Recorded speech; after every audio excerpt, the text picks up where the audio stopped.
to Deepak's talk first on CSIR because he might be having some power issues. And then we'll do the panel that's on the schedule after that. So the panel is being shifted back by 10 minutes. So Deepak, take it away. Good afternoon, colleagues around the world. I am Deepak, Center Manager for the Synthetic Biology and Precision Medicine Center at the Next Generation Health Cluster at the CSIR, Pretoria, South Africa. In my presentation, I'm going to talk about precision medicine, particularly on drug repurposing for cancer precision medicine, and how we are using synthetic biology tools to establish this platform in South Africa, which is first of its kind. So in the precision medicine platform, we are particularly working on ovarian cancer, and our project is OVACA for precision medicine. And a definition for precision medicine is, it is far more important to know what person the disease has than what disease the person has. So we aim to solve this precision medicine to meet the unmet medical need in South Africa in cancer. Previously, or even currently, in Africa and in South Africa, most of the common diseases are generally communicable diseases like HIV, TB, and etc. But going forward, it has been expected by 2030, there will be a close to 78% increase in cancer. And there is, as you see with the statistics, there is a significant increase in new cases and the death rate as well. And with respect to women, ovarian cancer is considered one of the top 10 cancers. And if you also compare the cancer numbers between South Africa and around the world, comparing the Human Development Index, you see that both ovarian cancer and leukemia, they impact the population irrespective of the Human Development Index. So by addressing the unmet medical need in South Africa, we could also actually address the medical need around the world. So that's why it's critical to address ovarian cancer. And ovarian cancer rates are increasing with huge numbers. So that is also one of the critical reasons why we wanted to establish this platform. And another best example and critical factor to look into in ovarian cancer is that although 5 to 10% of all cancers are inherited, however, every woman is at the risk of developing a gynecological cancer. So there is a critical need to address this cancer where there is no cure. And there are so many ways to solve this problem. And we all know cancer is like a Gordian knot, and it's very complex and unsolvable. We can do a drug discovery approach where we look for drug candidates, go through a clinical trial, phase 1, phase 2, phase 3, and find a drug which can take close to 10 to 15 years or maybe 20 years before it reaches the market. The other approach is something like what Alexander has done, where he unknot the Gordian knot by just taking a sword and cutting it off. Such kind of an approach is something we wanted to use to establish this precision medicine platform where we use drug repurposing. So for the ovarian cancer, as a proof of concept, we will use already established approved drugs, cancer drugs for all types of cancer, and test those drugs with ovarian cancer patient samples in a 384 well format. And then thereby you select drug candidates, which is approved drugs, which can actually kill cancer cells effectively in a lab setting. And thereby you bypass both the mice experiments and also the clinical trial, and directly benefit the cancer patients. Once this platform is established for ovarian cancer, we can expand it to any type of cancer. And we are now doing it for ovarian cancer as a proof of concept. The project as it is, it goes like we established the culture setting for ovarian cancer in 96 or 384 well format with already pre-seeded drug plates and see which drugs kills those cancer cells effectively. And then we choose those potential drug candidates for validation and directly for precision cancer therapy. The second part of the project is also to use microfluidics to capture few cancer cells in a well with drugs to identify how effective single cell is impacted by drug and drug combinations, and thereby you can also choose selective and effective drug candidates for treatment. And the third work package is where we study the tumor microenvironment to see how it impacts the cancer cell proliferation and how the drug impact on those cancer cells could be studied. And the main advantage of our platform is that traditionally we all go for a drug discovery approach, which can take 10 to 15 years or maybe 20 years because of the different stages of clinical trial. Whereas by doing drug repositioning or drug repurposing, we use already approved drugs.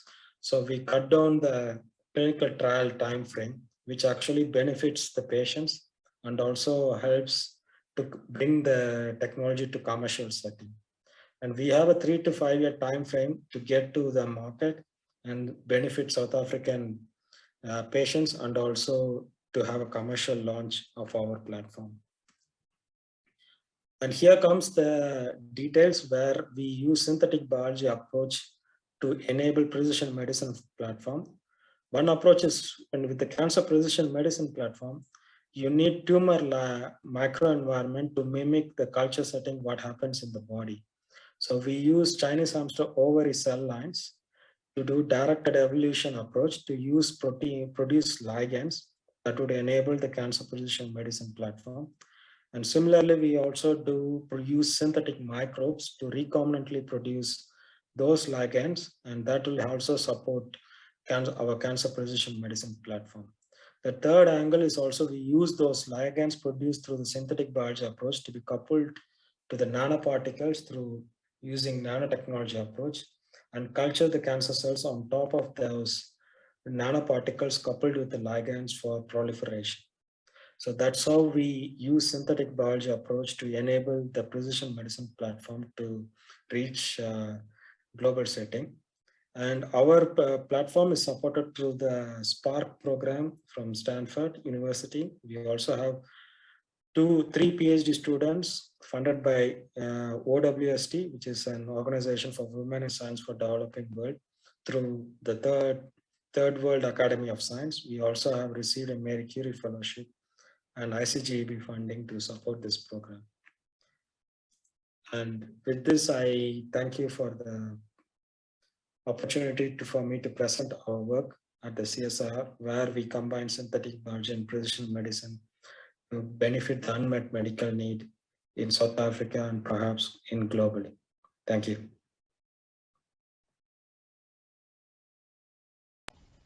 All right, thank you so much, Deepak. It's a great talk. If anybody has questions for Deepak, feel free to ask him in the chat, or you can also follow up in Slack, our participant Slack. I should also mention, let's see. We will be having a collab jam at the end of our schedule today at 6 o'clock.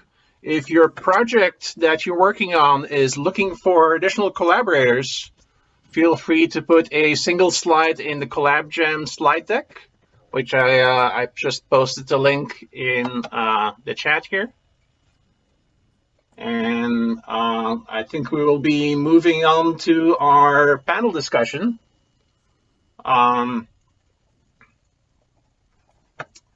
See if I can take the share screen over. Yes. All right, so next up we have a panel discussion on what can we learn from successful global collaborative projects. And this sort of came out of my own personal frustration in trying to do collaborative project before and recruiting people to participate on various projects, kombucha genomics, real vegan cheese, and I'm always bad at managing these collaborations and they tend to peter out. So this was my sort of wish list of how can we do this better. I think a lot of people are in the same boat.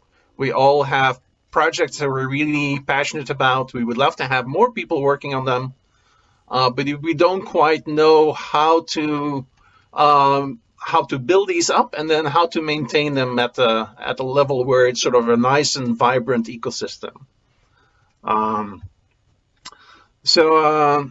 Yeah, we have some great speakers. We have Rafael Anta is going to talk a little bit sort of on a different perspective from sort of how the physics community builds these big global collaborative projects. We've got Harini, who's part of the Friendzymes project, which is probably one of the big hits of BioSummit 5.0. Anthony Franco is part of Open Insulin. He actually started Open Insulin, which is one of the biggest sort of global collaborations right now in DIY biology. Akligoh from Hive Biolab in Ghana has been part of some really interesting collaborations all over the place. And Allan Jorgensen with Biotech Without Borders, has been in this community forever and has collaborated on numerous projects and lately has been doing some work with some of the Joggle projects as well. So there's an entire Joggle track running right now, which really active on the sort of collaboration all around the world. So we would love to learn how those folks are doing that too. Let me maybe start with Harini. Yeah, Friendzymes, they've got this beautiful map of all the people around the world working on the Friendzymes project. Could you say, like, just very briefly, what is the Friendzymes project? Yeah, so we started off as an initiative from the Frugal Science class that was organized by Manu Prakash, and the project there took shape by wanting to democratize biotechnology, which was a broad goal. But we narrowed it down. We talked to a lot of people and we narrowed down that enzymes, those are the Legos or like the building blocks of whole of synthetic biology. We wanted to make sure that they could be synthesized as accessible as possible by everyone around the world, wherever they are and whatever materials were available. So we sought out to build, to connect community biolabs to make like biofoundries and make sure that all the accessibility was made easier as possible. So that's the short description. So you're calling in from India right now. Yes. You're collaborating with people from, all around the world, literally. I wish I had like the map of Friendzymes collaborators to flash up right now. How do you make that work, working across all these different time zones? Okay, so one advantage I think is that there are lots of virtual spaces possible where we can organize ourselves, Slack, Discord, and all of these things, which I think is very useful to just make sure that the ideas are there in one place where people, even if they are new, could go and access them. So our virtual abode has been Discord so far, and that I think is very useful. And what we've tried to do is set up different time zones and set up different meeting schedules every week so that wherever you are from the world, you can at least join one of the weekly meetings and discuss with others what are the things that were possible. So those were kind of useful for us to make sure everyone was on track with what was happening. So does the Friendzymes project have somebody who's like somewhat dedicated to keeping that collaboration going and sort of keeping an eye on time zone issues, stuff like that? Yes, definitely. So we took up roles, and one useful thing was a Discord bot that I and few others set up so that we were able to schedule meetings, and there is usually someone who takes up the task of making sure that there is a calendar invite so everyone is aware. And yes, so there needs to be a person or else it will not work. Mm-hmm. Yes. If you had to guesstimate, how much effort do you feel goes into like managing the collaboration versus actually doing the work of the project? I think that managing the collaboration makes the work better. So that's the first step, to make sure that everyone at least is comfortable with each other. And if there is any communication gap between people, the person who is taking care of organizing or mediating between different people is able to communicate ideas. So there was some parts where I would take up the role. If I was not available, I would make sure that there is someone else who's available to take up that role. So that was important. And I would say a guesstimate of 40% of the time of at least one or two people would go into making sure that the communication is happening properly, at least over Discord. Uh, Anthony, how does the Open Insulin project deal with that? I seem to remember you have collaborators on 5 continents now or something like that, right? How do you juggle time zones? How do you keep collaborators involved? Yeah, so it was a slightly different approach in our case. We, started in counterculture labs as a purely local project, but and we kind of inherited the structure of a weekly meeting, and as people got more interested in collaborating on the lab work in a way that outgrew the like nightly meeting that would kind of roll on through the evening. Then we added another working meeting on Sunday that would kind of give us another several hours of a long afternoon to work together.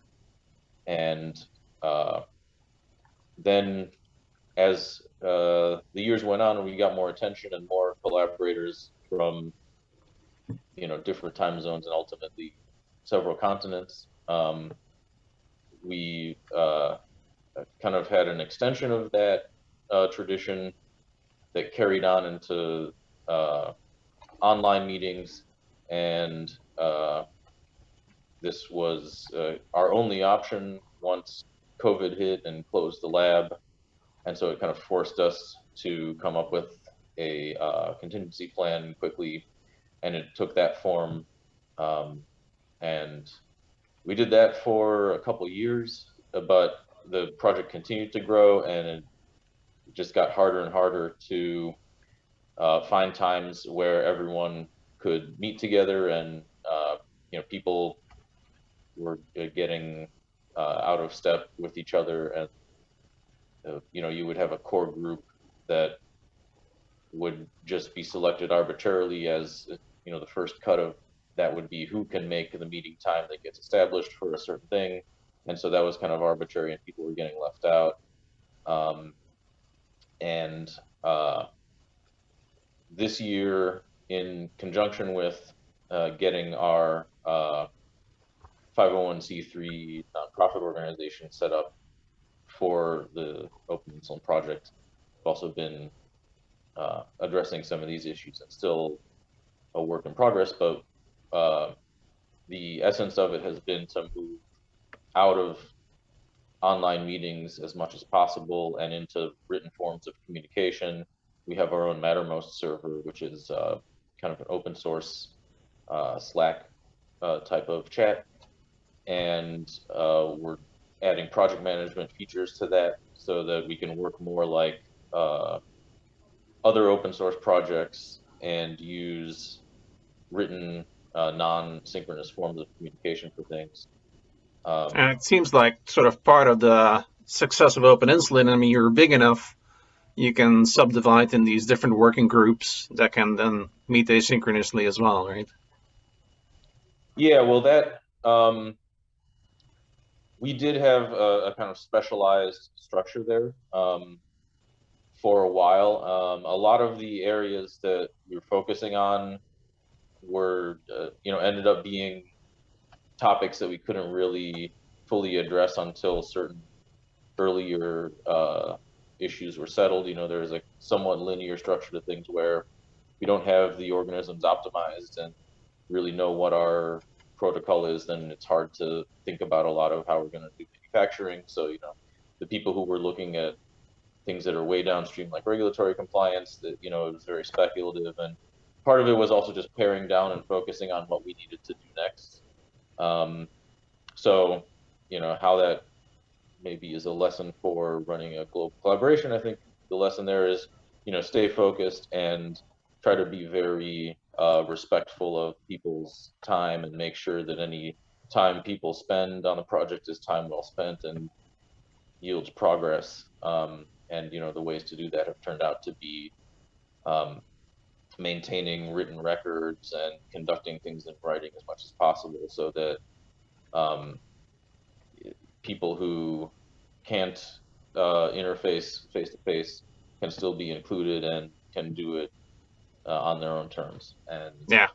yeah. If some of the organizers online could help maybe keep notes in the participants' Google Drive, I would love to capture some of the ideas that are coming up both during the conversation and in the Slack. There's in the chat. There's quite a bit of back and forth discussion in the chat as well, which is great.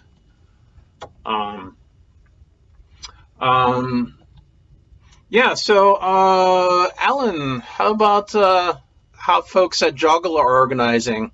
So Joggle sort of has its own very Slack-based platform, but I think some of the individual groups that are working on there are coming up with their own way of organizing as well. Well, I think that I just want to take an even more 10,000-foot view of all that. I think the biggest thing is kind of how important people feel about the project, because we also were communicating with people all over the world. Of course, most of the original work was done during the pandemic, and some of us, because we were working from home, were able to participate a lot more and keep weirder hours. But in the beginning, we were meeting twice a week, and there was this urgency about what we were doing because of the pandemic, because we were making a COVID test, because we thought it really mattered. And nobody missed a meeting. I mean, it was really, really intense, and things were happening so fast in the outside world. All these people were throwing stuff. It was super exciting. People were throwing stuff up on those I'm blanking out, but the platforms where you publish before you publish. So there was all this real-time information coming in about tests and variants and what everyone else was doing. And literally twice a week, everyone had something to say or something to report or something that they had grabbed. So the Joggle platform was good because the people running Joggle, like Tomas Lendrain, made sure that all the groups had access to their Zoom channel, and they scheduled all the meetings of all the groups. And so we always knew that the meetings were these 2 times a week, and be there or be square kind of thing. And everyone was always there. What happened as the need for the testing, the other tests came out, things got a little more difficult because you go from prototype to trying actualizing. There's been a bit of a slack off of people being able to meet, and people also putting their foot down and say, I'm not going to get up at 1 a.m. to be in this meeting because it's no longer an emergency. So I think I agree that if you have somebody that's making it easy for you to collaborate, because Tomas created all the Slack channels, he and his group made sure that everyone had a slot for when we were supposed to meet. The Slack channels have broken into very specific groups that are orbiting around a specific topic. that's been really helpful. But the bottom line is now that there's a bit less urgency about certain things, it's harder to get people together when you're dealing with time zones that are potentially 12 hours apart. Yeah, and this is sort of a natural progression in projects too, right? I mean, there's lots of enthusiasm, and the first meeting everybody shows up, and everybody gets excited, and then the 10th meeting, it's going to be a little bit harder. So I think Anthony's point was kind of interesting. Sort of how much do you prioritize in-person meetings versus asynchronous text-based? Building a platform, and it doesn't really matter what time of the day that you're on there. And I guess partly Juggle provides some of that platform as well, in a sense, right?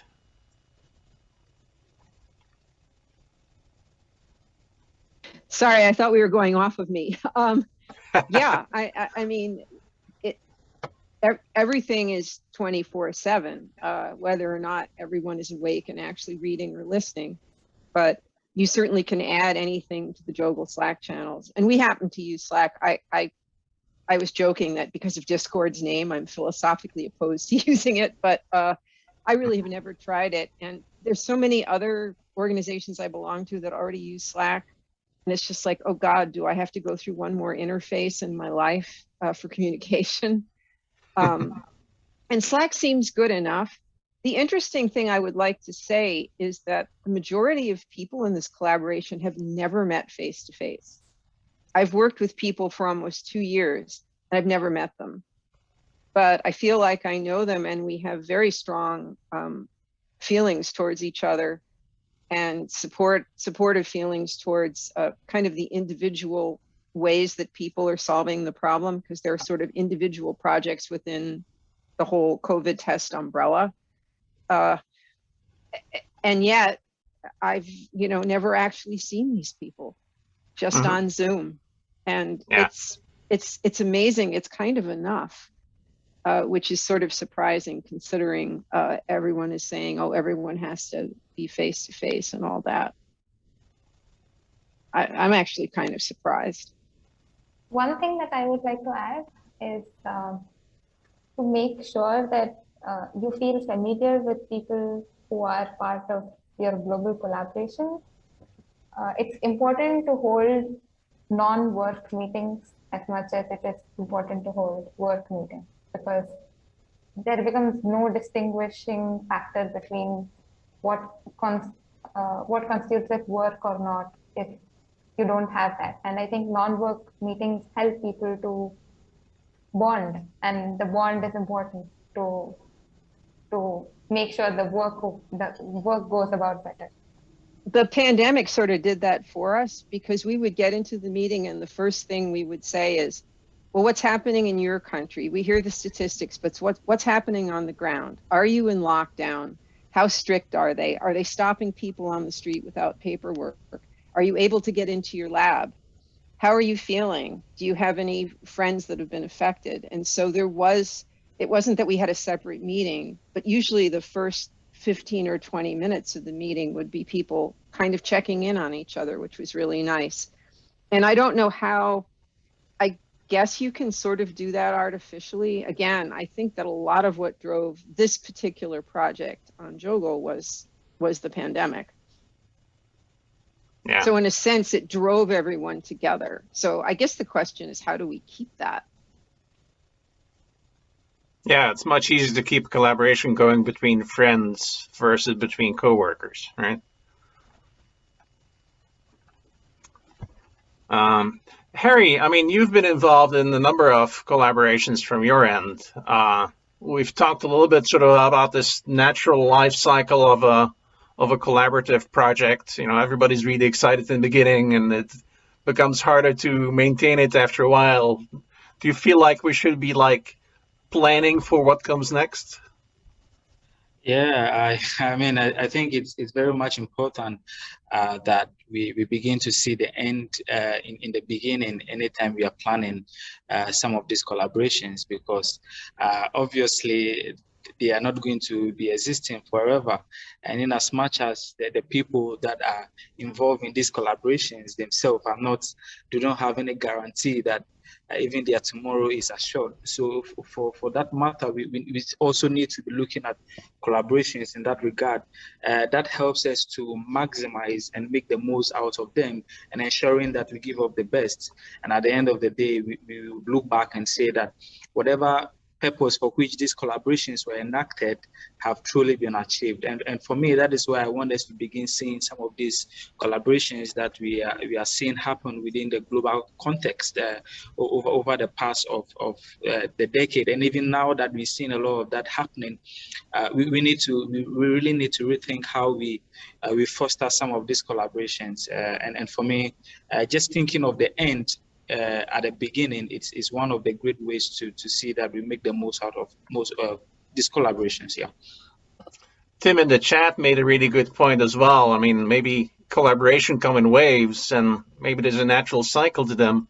Sort of reminds me of sort of the rule of thumb of if you start your own hackerspace, 2 years is going to be a difficult point. Like everybody's excited in the beginning. When you hit the 2-year mark, if you can make it past 2 years, you can make it long term. So it's kind of nice to know these kind of things, and and plan for where do you want this collaboration to go. Maybe it's better to start something new that another set of people are really excited about, and maybe the collaboration eventually turns into something entirely different. Maybe it turns into a startup or something, right? Rafael, so you sort of come from a very different community in terms of being involved with sort of how physics community puts together these giant projects, and amass billions of dollars of money for massive projects. I don't think we're there yet, but what can we learn from the collaboration in those kind of communities? Thank you, Patrick. Yes, I am in close contact with some of the top scientists in physics and cosmology in Latin America, or that are from Latin America and are overseas in the North America or in Europe. And it's very interesting to look at this field of science because they have this history of working collaboratively because they need to share infrastructure, whether the telescopes in Chile or a particle accelerator in Switzerland or in Brazil, and observatories of rays from the space in Argentina. And we can see three things, or we can learn three things. By the way, much of this collaboration has to do with training. People is doing research, but training as well. And the three things I wanted to share here is one, it's these projects, this training helps expand the networks of people in Latin America, which live in places where budget for research is extremely low or non-existent. So sometimes the only way to do research or learning is through virtual networks. So this expansion of connectivity with other people, it's very important. The second positive outcome is that many researchers through this collaboration, they decide what's the next, whether it is a PhD or a graduate studies or a new project or move to another university, but they navigate their career through these global collaboration projects. And the third thing that it's not that positive, it's about sustainability. Because at the end of the day, using infrastructure for doing research costs money, much less in biotech, but it's still in biotech, you need some money for cells or different inputs that you need for the lab. And in the case of physics, the physics community, they got 1 million euros from the European Union as a grant to execute a very ambitious training program. And they are doing really great. But when they run out of this budget, the question is what's going to happen. And by the time they end the resources, they need at least that the countries that benefit from this training, each country can allocate a little bit of budget that all together can release some and make together a pool of money to sustain these efforts.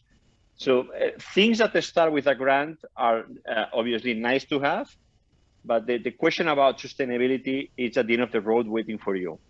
I wanted to share this experience that we are having, seeing these interactions in the physics community. And of course, the physics community has built these structures where they can all pool together and pool their influence together, right?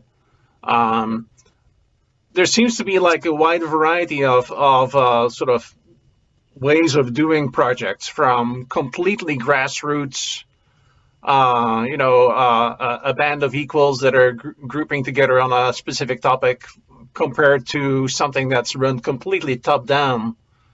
And I think we sort of have, we have representatives of some of these different modes of collaborations here. What seems to work better? Sort of having a band of equals, each with their own interests, having something that's led by sort of a coordinating team, top down somewhat at least. What do the various panel members think? And this is open to all of you. I think it's very project specific. I mean, we started out at Jogel saying, we've heard all this stuff about isothermal test methods. Do they really work? Let's validate it. And then after validating, people sort of naturally formed collaborative groups that wanted to take the isothermal tests in different directions based on their interest. It was very natural, and everyone is completely equal. There's no top-down anything. That's great for prototyping. Where we are now is, okay, what's the next level? How do we get this? We sort of naively thought, well, if we build it, people will come. If we put everything up on, some sort of open wetware platform, everyone will come in and they'll do the test themselves or whatever. And that turned out to be not what happened. And a lot of it has to do with the sort of things that the Friendzymes project is trying to address, and resources and everything else. So then it became, well, how do we get some of these tests to low resource settings? And then it's a little bit more like, well, who's going to pay for all of this? And I mean, shout out to Jogel for giving out micro grants. That's another reason why some of these collaborations don't fall apart, is everyone feels obligated to do what they got paid to do. And so money does become important as a motive.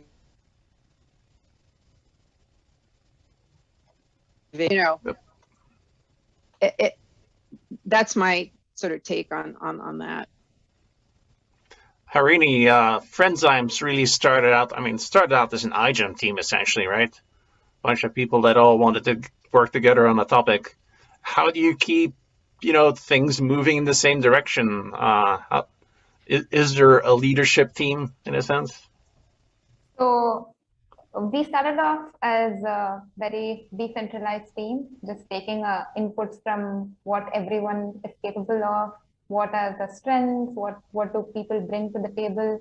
And that was good at the starting to see what was possible, how could the project improve, and what kind of things people would rather do. So instead of assigning roles, it was more like who would enjoy taking up a role that they feel comfortable in, right? So we ensured that there was some sort of a top-down, non-decentralized structure, so that if somebody is lost and if somebody wants to know what is happening at a different part of a different subset of the team, they would have somebody that they can go talk to. And that person would have some time to dedicate and address things. So we made sure that there are sub-teams who worked on wetware, who worked on hardware, and who worked on other different parts. And it was not very exclusive that a person would just be part of that sub-team. But for just the organizational structure, we ensured that that was there. And there were more than one person who was responsible as a point of contact, where you can, if you need to know something about hardware, you would know that this person is the person you should approach. So that kind of made sure that the communication was also uniform, and things were more smooth. But all the opinions was taken from everyone. So that was the decentralized structure of it. This has been very useful also, I think, in the long run, to keep things moving forward. Harry, what's been your experience in terms of sort of having top-down run projects versus bottom-up or grassroots projects? How do you feel about sort of what works better? Okay, so for me, most of the engagements I've had so far in terms of projects, majority of them have been more of a bottom-up approach, and I think that is the whole idea behind community biotechnology and DIY biohacking. I'm also happy to mention that my lab, the Hive Biolab, has been involved with the Friendzymes project, which is also a bottom-up approach way of solving a problem. And I think for these individual projects, they all have their end goal in mind. And because we also buy into some of these goals, that helps us to align to each and every one of those. And also, because again, some of these projects may be having exit strategies, so to say. Once these projects come to an end, or whatsoever reason for which they have started comes to an end, it then behooves on us to also redirect our purpose to how we are going to keep some of these things alive. And for us, that is what we have been doing over the course of the years that we have been engaged in a number of collaborative projects here in Ghana. So that is how I see things. That is how I've been playing out with some of these global collaborations that we've been involved in so far. Yeah, and of course, Patrik. time and attention is a limited resource, right? And if I don't know if Maria is in this track, she would be the first to acknowledge that you cannot be involved in all possible projects. I disagree. I'm in Zoom room right now. Don't tell me what we can do. But yeah, no, the biggest mistake I see people make is they overcommit, and then they can't fulfill the commitments they have, and then you fail across the board. So it's better to find one or two projects and one or two sub parts within those projects to commit to and do them well, rather than splitting yourself really thin. All right, we have 5 minutes remaining here. I would like all of the panel members to think about sort of what is your top tip to build and sustain collaborations. And while the panel members are thinking about that, feel free, anybody who's listening, if you have any questions, feel free to add them to the chat. And if we have some time, we'll sneak in some more questions for the panelists as well. So let's see, Rafael, do you have, what's your top tip? Yeah, happy to jump in with that. I am going to mention something that I was thinking on the previous question that you had, and has to do with incentives. People, it's moved by their beliefs and incentive they have, and some people is more driven by curiosity, others more towards problem solving. And you have all sorts of projects today. Some are more challenging, some others are more for discovery. So my top one topic here is we need to be very clear about the folks that want to be part of a project, why they want to be part of that project. They want to go with the project to the last mile and even beyond of the Call of Duty, or they are just there because it's cool, or the other folks are interesting to be with them, but there is not really a commitment. So it has to do with the person, I would say. Incentives. Yeah. Allan, do you have a top tip for us? Well, I think choosing a project that is sufficiently engaging is important. But also, I keep coming back to what Harini said about friends and establishing a relationship within the group, because I don't know, it depends on how you're wired, but I will do something for someone else. If I said that I would do it, I'll feel much more guilty about not living up to what I promised someone else than I do living up to some abstraction. I just don't want to let someone that I care about down. And I think that if there are goals and people commit to holding up their end of something, and they have a good working relationship, which is something that I don't know. I guess it comes back to what Rafael was saying about people. That to me is the biggest thing that has you getting progress in the project and succeeding. Anthony, what's yours? Yeah, I would say the place it starts is like have a clear agenda and have something important and worthwhile to do, and be clear about what that is and articulate it. And then in pursuing it, structure the collaboration in a way that is going to be worth people's time and is going to respect their time. And in figuring out how to do that, be empirical, look at how other operations, how other organizations operate, and learn whatever lessons you can from what has come before. In Open Insulin, we looked a lot at Wikimedia Foundation, other open source projects, all kinds of things to come up with structure. And that was a process that took several years, but it was worthwhile. All right, thank you. Harry, how about you? I don't think we've had you yet, right?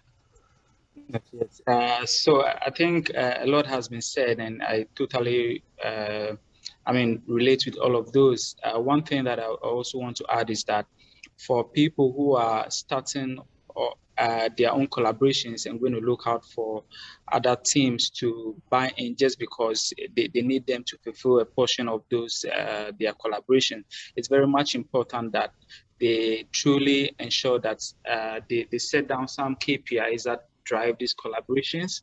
Very much important, just so that they are able to assess perhaps the sustainability plan beyond this project, so that when they end, it is not as though the project in themselves end, or they are just trying to fulfill some immediate or short-term goals to which they are doing some of this project. Because they may be trying to solve a particular problem, but to see the real impact of that problem, it is beyond the actual defines of the project. So it will be good to assess people who they are onboarding on these projects or collaborations to ensure that, they have plans of sustaining them beyond the immediate terms. And that way, we would definitely be seeing more impacts than we are seeing currently. Thank you. Rafael, I think we already got yours, right? Sorry. Yes. I haven't heard. I think we're just left with Harini, who's thank you so much, Harini, for calling in from India well past your bedtime for being part of this panel. What's your top tips? My top tip would be to spread the excitement, and I would slightly add on to what Rafael was saying before, that get in as many people as possible, even if they don't have whatever background or anything that was required for the project.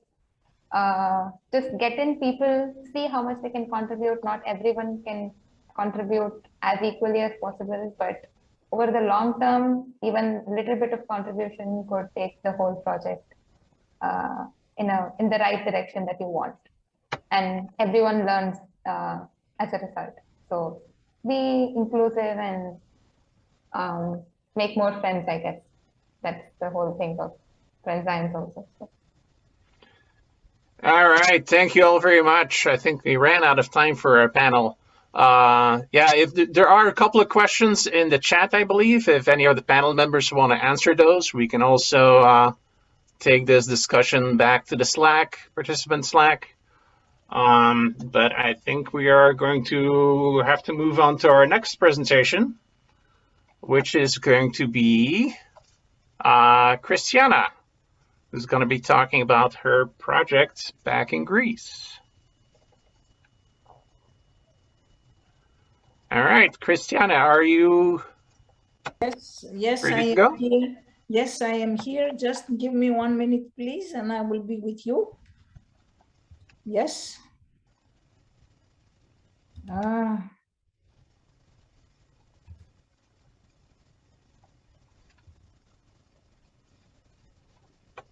right, share screen. Yes. Here I am. Let's go to share screen. This one. Share. And tell me if you can see me. Yes. Yes, thank you very much. Hello, hello everybody. I am honored and pleased to be here. I am a fellow, or I was a fellow in the MIT, and whatever you see here is partly because I have been supported and guided by this excellent international team. I'm Christiana Gardikioti. I am founder of Meraki People and a system entrepreneur.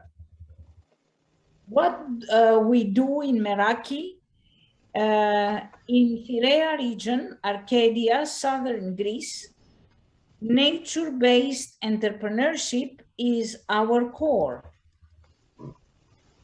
The problem that we face in here is that our villages are not vibrant anymore. We used to have life, we used to have very many people, now they are deserted. Thus, we have no stewardship for our Mount Parnonas, and our communities are mainly older people waiting to die, really. No jobs, no income for young families, no protection for the surrounding nature. We have taken a SWOT analysis. We know that we have an absolutely magnificent Natura 2000 area, absolutely magnificent sea, mountains, and rich biodiversity.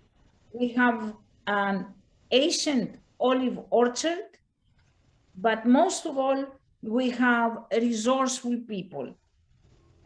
Our weaknesses, of course, are that we do lack trust, we have aging locals, we are conservative in nature, but most of all, we are full of despair, no vision, especially on the young people. 625,000 young Greeks have left my country to go and work somewhere else. Coupled with the bad infrastructure, we are counting our weaknesses. Of course, the opportunity that we see is that the regenerative activities and nature-based solutions are emerging all over the world. We hope to face the threat of climate change as well as the extractive business mindset. So what is our solution that we are already implementing? You see here, we are using olive branches to make substrate for fungi, for mushrooms, because we believe that that's where you should be starting from if you want to connect a community to do stuff and make some income. The Piraea region will maximize opportunities and minimize threats. Educational projects for biodiversity tourism is the opportunity that we want to maximize. We have created a book, the Blue Economy book, where we talk about projects and then we educate people especially young people, to do them and to try and create bio businesses.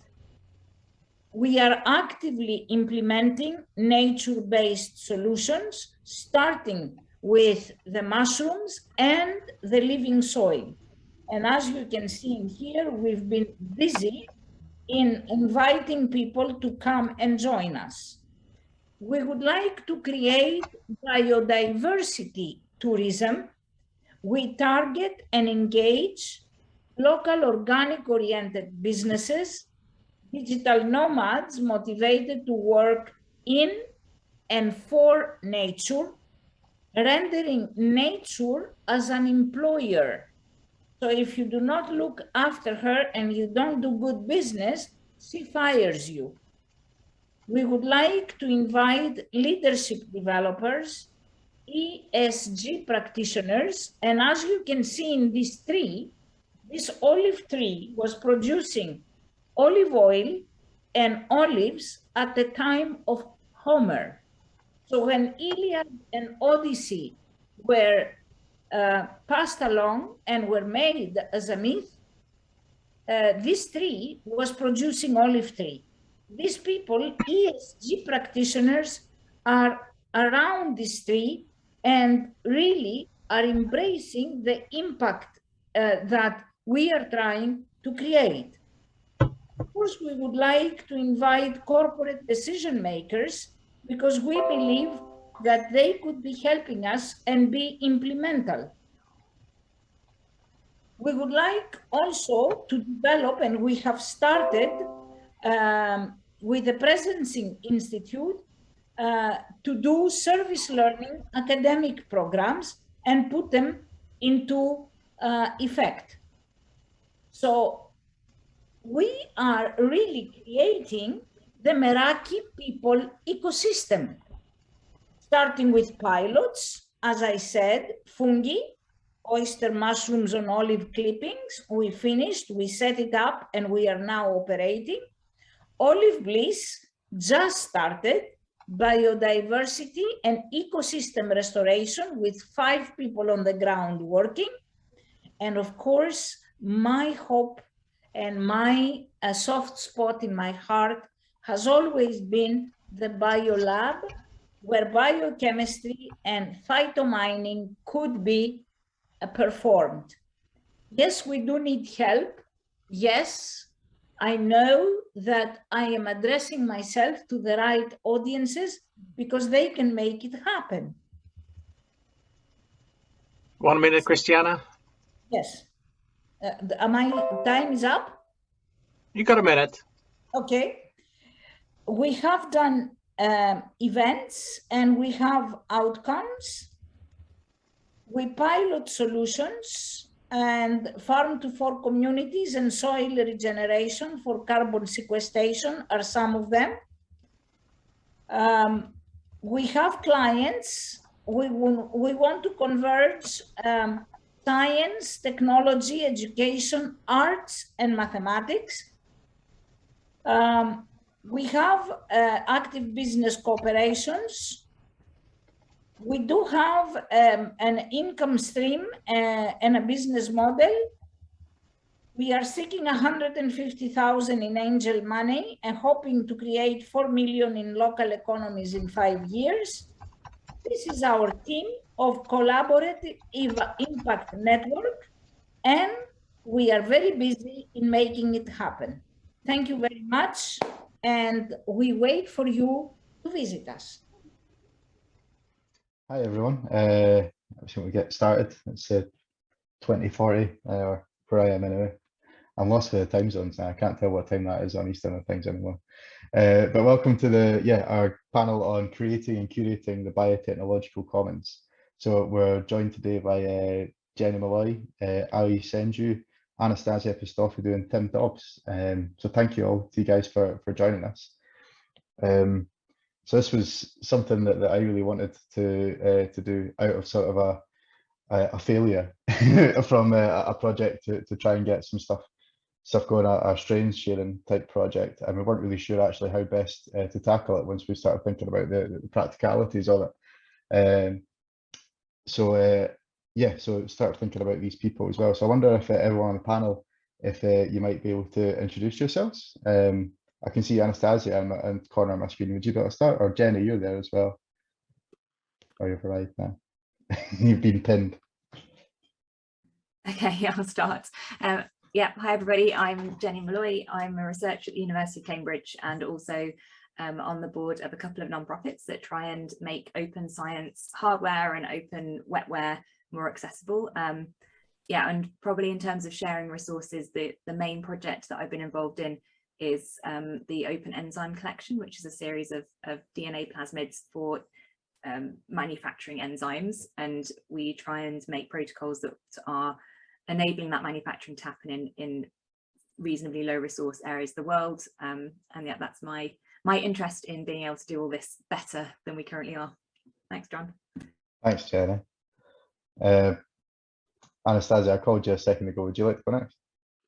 Yes, I was changing my computer because I had a bug. Then I was upside down. Well, that's good. I'm glad you're the right way up now. I am Anastasia Pistofidou, and I am a DIY bio practitioner. So I'm an architect by formation and educator, mainly in new technologies of digital fabrication. I have been working with textile bacterial dyeing, mycelium, leathers, natural dyes, and different other microorganisms. And I have started a DIY Biolab in Barcelona, but also promoting the construction and the making of biolabs all over the Fab Lab network, which is the digital fabrication laboratory network worldwide. Awesome. Thanks, Anastasia. What about you, Ollie? Hope I'm pronouncing that properly. You can No, you're correct pronouncing me. it great. I was very surprised. Oh, lovely. I expected you to pronounce it incorrectly, as most people do at the first time. So yeah, it's Aoi. Yeah, I work at Collabora, and we are a scientific software company that takes many of the best practices that exist outside the scientific research and tries to bring them over to scientific research. So primarily around data collaboration and data integrations. And the problem that we've tried to solve is, well, like myself and my entire team, we've worked in the traditional software world as well as the scientific research world. And we've realized that many of the tools that we have outside of scientific research are just not adopted in scientific research. And it leads to a lot of these challenges around data sharing and collaboration. So we work with scientific teams like the people on the panel here to try to make it a little bit easier to create reproducible work, to work across geographies and time zones, and create a level of enforcement around, say, like experimental standardization that makes the research a little bit more usable by different people. Cool. Sounds awesome. Thanks, Ollie. And then Tim, would you like to introduce yourself? Sure. Hi, I'm Tim. I'm a researcher at the CRI here in Paris, France. And my big project here is working on some software called BioArtBot, which is an educational cloud lab that uses low-cost tools to help empower and teach synthetic biology. And so we're really interested in kind of these answers because you know, we need to have, for it to be useful as an educational tool, the system sort of needs to have very affordable, very transferable, very simple to understand ways to draw resources to students and to sort of bring people into the larger fold. And then probably relevant for this this panel as well, in a previous life before this, I spent about a decade working in industrial synthetic biology and working specifically on technology transfer. So how do you bring one technology from one facility or one company into another one? And so there's a sort of whole world of how this is done in private industry, which I think some things we probably want to mimic and some things we don't want to mimic. So thanks, Tim. It's awesome. So if anyone has any questions and things or suggestions and stuff, please put them in the chat and we can draw from that throughout. But I think it'd be great to hear first of all, from everyone, sort of ideas about what the most effective ways that you've actually shared either your resources or your information and things like that. I think Ollie, you sort of mentioned something when you were introducing yourself there that sort of indicated that you had a really sort of specific idea about the best ways to do that people maybe were doing in private, but not outside of that.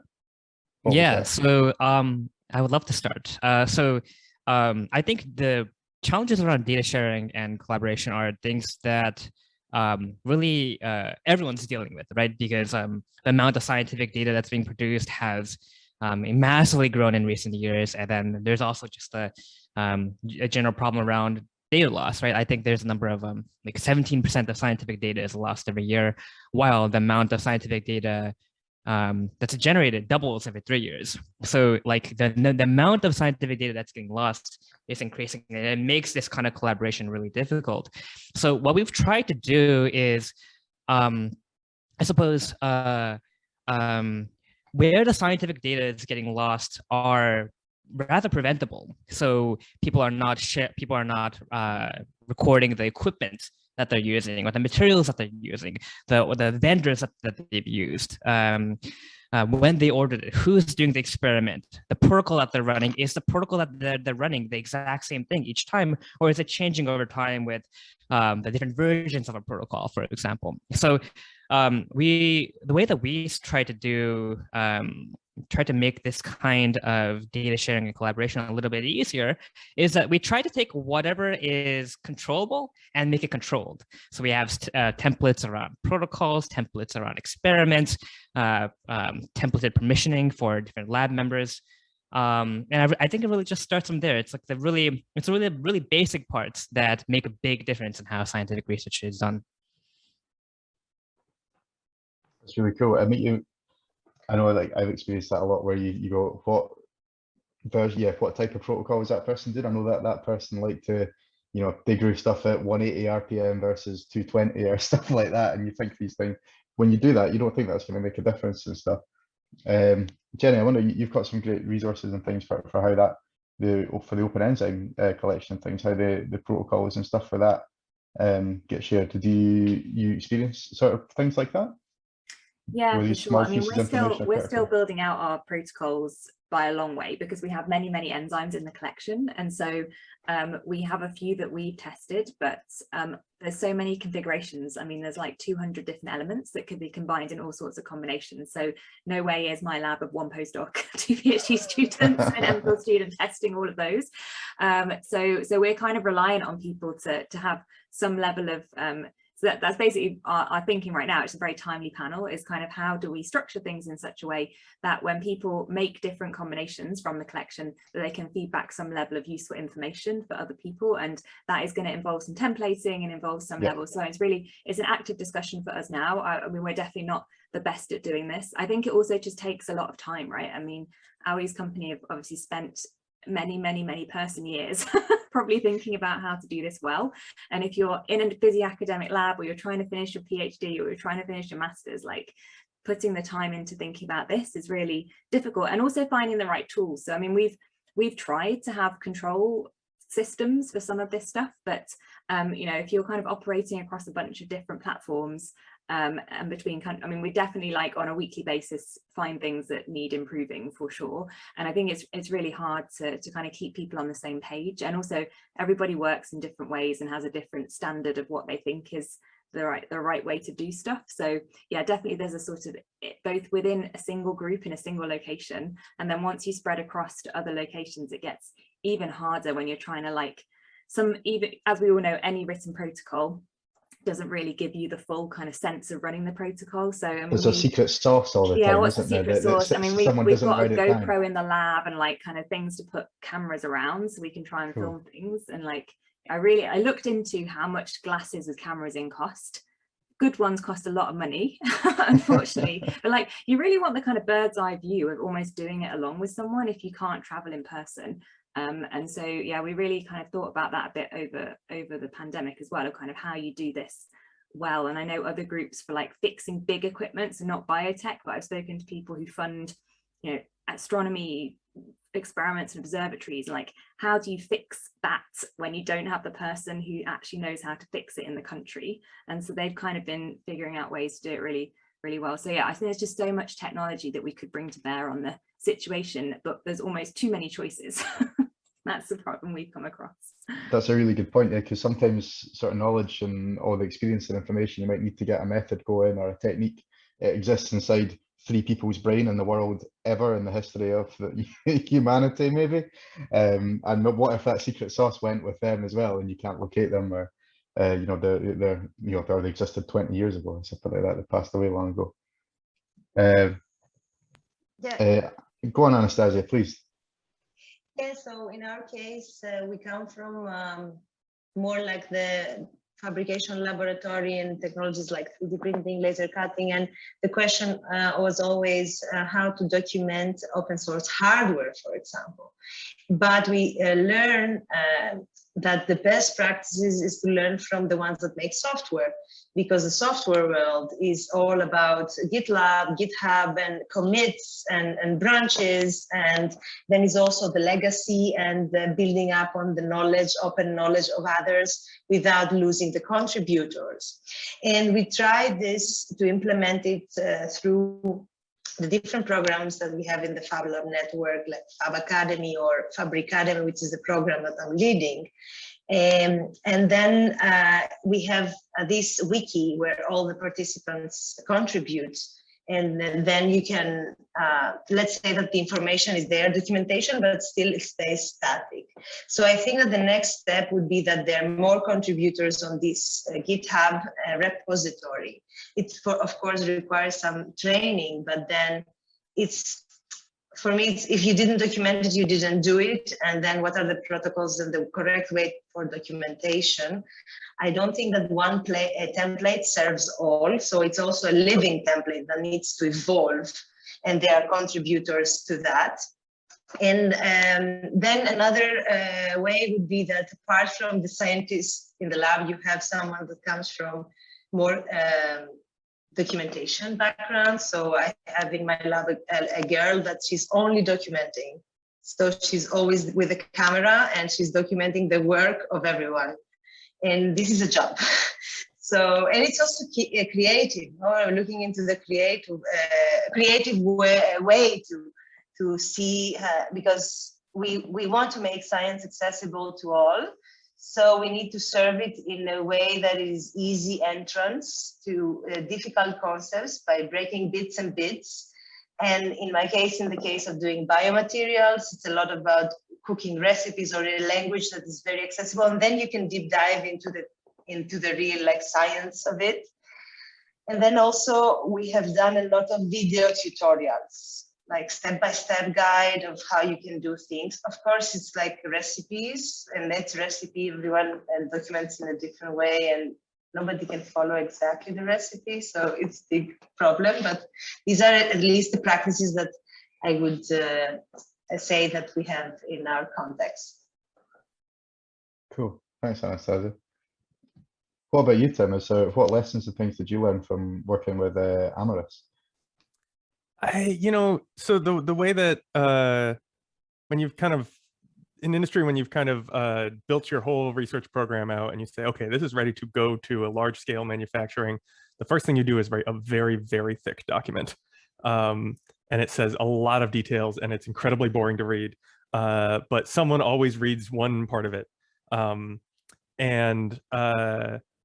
I've been thinking a lot about that document because it's not something I don't think even with a full-time person in kind of a community space that you would have being written down. But I think one of the real powers of that document is to generate trust. It has the effect of whoever receives it on the other side sees that, oh, quite a lot has been written here, and now I can read through it all. In fact, even then, you still often you have to go there, or someone does. But to me, that's kind of where it zeroes in, and I think videos are a really, really good place to go there because it creates a sense of, oh, well, there's something real that happened here, and you don't feel quite as lost. I think the problem with videos is that they have they don't have the value of you can just read one part of the document. It's very hard to find the part in the video you're looking for. So it has some advantages and some disadvantages. And so, but yeah, to me, I think, the things that I've seen are really effective are about building trust, and to reach all the way back to, especially some of the stuff. Oh, now I'm self-conscious. Ewe, we just talked about how to pronounce your name. I'm so sorry. It's Aoi. They're close. Ugh. So to come back to some of the stuff that you're talking about, I think a huge advantage that the software world has is that you can build trust in the repository by running the repository. You can glance at it really quick. If the docs make sense, it's all good. And then you just hit, okay, well, what do they say I have to do to start it? Oh, it's working. Cool. And I don't think biotech will ever have that advantage, because everything's too slow, it's too expensive, it's too long. So we have to really, really front load that trust. A lot of FaceTime. Go on, Jenny. Yeah, I think that's a really good point. And I think there is a limitation to what we can say, that practices we can take from the software world. But one world that I have only very recently started digging into is basically like modern practices in manufacturing, and kind of how people are basically presenting work instructions at the point of manufacture. So there's I'll say the name of a platform, others are available, but there's a platform called Azuki, which if you've never come across it, it's worth a look. It's incredibly expensive for something like the work that a lot of us here are doing, but I think the way that they work is really interesting. So the idea is that you basically have tablets around the shop floor which give you immediate access to the protocols, and not only the protocols, but they actually collect the kind of quality control information as you step through the protocols. And so there's kind of video chunks that are attached to Tim's point about you don't often want to watch a whole video. You really just want to like have it in small chunks, because there's maybe one step of the process that you need. And apparently if they've seen great reductions in human error when they deploy this. And it also has other things like if a process change or a quality step changes, you can push that out to everybody all at once and actually like make people do the training again. So it's kind of a bunch of things that like really do make a lot of sense if you're running a kind of the same processes again and again. But I think one of the problems we have in research is that we're not running the same processes day in, day out. So like that really works well if you're doing production. And like we work in Cameroon on producing enzymes. So we're not using Dazuki, but we're using an open source software called Survey Stack to effectively do the same thing. And which is fine because it's a production run. But if you're literally changing your experiment on a day-to-day basis, it becomes much harder to use some of these really good practices. And it is a much bigger documentation burden to every time kind of document the changes you've done in the protocol. So you can kind of see how we end up in the situation that we end up in. But yeah, there's definitely ways of thinking about it that can help. We've had a couple of questions in the chat from James Parsons. I don't know, James, if you'd like to unmute yourself and ask your question. I've been asking a couple of questions, but I guess the biggest thing is cost. So what is the, I mean, to make it feasible for everyone to get into synthetic biology, I mean, going from US to Bangladesh to Singapore, prices are going to be changing everywhere. Does it need to be cloud-based where everyone just uploads their protocol? Does it need to be, something at the home? I mean, what is a reasonable price point? I mean, for me to build a, synthetic biology lab in the US, you're looking at $30K just for, basic stuff. So I guess that's my question. I have a thought. Yeah, go for it. So yeah, I think everyone having their own lab is probably not going to be cost effective right now. Maybe in some far-flung future where microfluidics are much more advanced, but there's probably an opportunity for some kind of resource sharing, at least within our communities. And the only path forward I've seen to that, and if any of the other panelists have other thoughts, great. But is to basically drastically constrict the domain that you're willing to work in. And so, as Jenny was saying, if you're doing pure science, you really can be doing anything, and there's just no way to be ready for that other than you also own the equipment. So if you want to do some kind of resource sharing and you expect someone else to do the thing you ask them to, I think it's really the powerful trick is to say like, we are just going to do this particular kind of DNA assembly, and we're good at it. And we have a way to let you do that. So those are my thoughts. Go on, Ollie. Yeah. Yeah, another thought on this. I think the reason why it's so difficult for scientists specifically to share data that's like a little bit unique from the software world, which is kind of like the conversation going on in the chat, right? Is that science has a lot of really proprietary data file formats. Like in software, you just have to like push a line of code into GitHub. Then you can just, as people have mentioned, you can just run it on like locally. You just have to like, you have all that code locally available. And in science, like every equipment provider has their own like proprietary data format. So like what you have to do on your side is just, I don't know, like if you're creating like a chart or something, you have to take a JPEG or a PNG or, make a screenshot or something and then share it with your collaborators. And that's obviously just a terrible way to share data. You can't actually you can't actually download the data on your own side and check it with your own software. So I think like to enable global collaborations, we need these larger companies, equipment providers to provide like, say, an API that allows people to pull the equipment data locally and play with it how they might want to, rather than keeping it all constrained internally, because that's how they make the most money. But it'll probably like really support the community of scientists trying to use all the softwares and all the equipment, and would be largely beneficial for scientific research as a whole. Do you have a proposal of what language or what kind of, I guess, protocol would be industry standard? I mean, if we were to adopt it right now, the problem with like software from the coding society was that someone always created something either cheaper or better than the predecessor. And so you're always moving away from where we started. But for SynBio, I mean, for protocols and for laboratory, notebook documentation and all this, everyone has their own, once again, proprietary thing. Where do we have a framework that we should just adopt, just use JSON for everything and go from there? Yeah, I mean, from my opinion, there's a lot of I guess software is available that has a level of standardization, like protocols.io is quite popular nowadays. And to your point, we're also an electronic lab notebook company, and we have our own way that we do protocols as well. But the way that we try to do our research is, maybe to the earlier point that I made, we try to integrate with everything. So like if you use equipment, then we integrate with Quartzy. And if you do specific, if you work with specific machines, like we support like NMR spectroscopy, mass spec, whatever.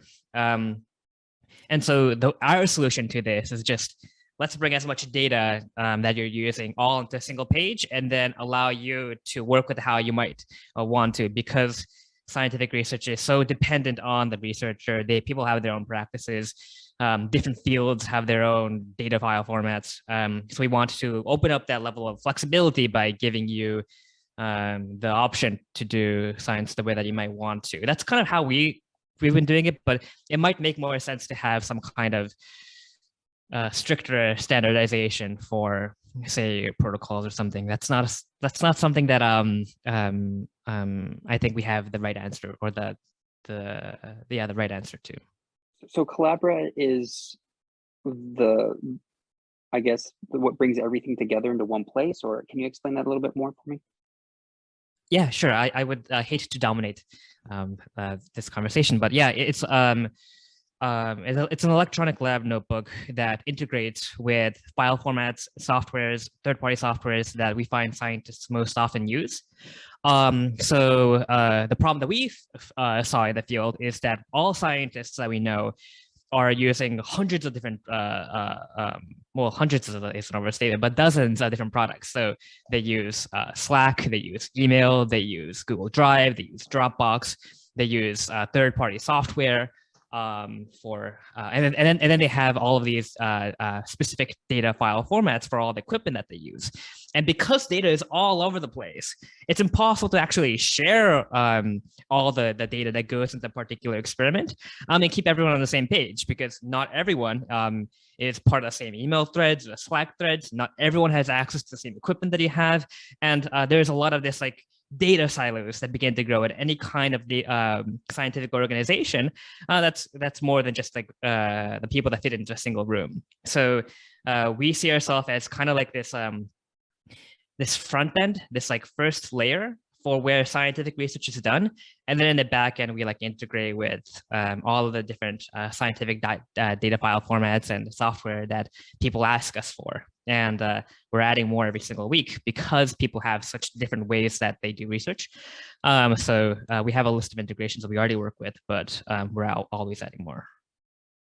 So we've got just a couple of minutes left in the session. I wonder, there was another great question from Scott, which was something I wanted to think about as well, which was actually what should we actually include in this idea of the biotechnological commons? And that might be a great thing to finish on for everyone if we all sort of.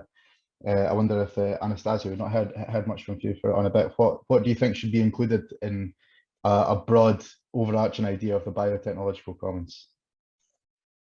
Yeah, so there is I think that between scientists there is kind of already a vocabulary and common language.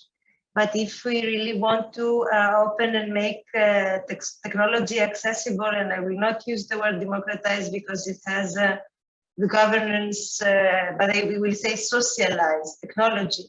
And then we also need to talk in languages that they are coming from more other fields and creative fields. Of course, the intersection of science is where innovation comes.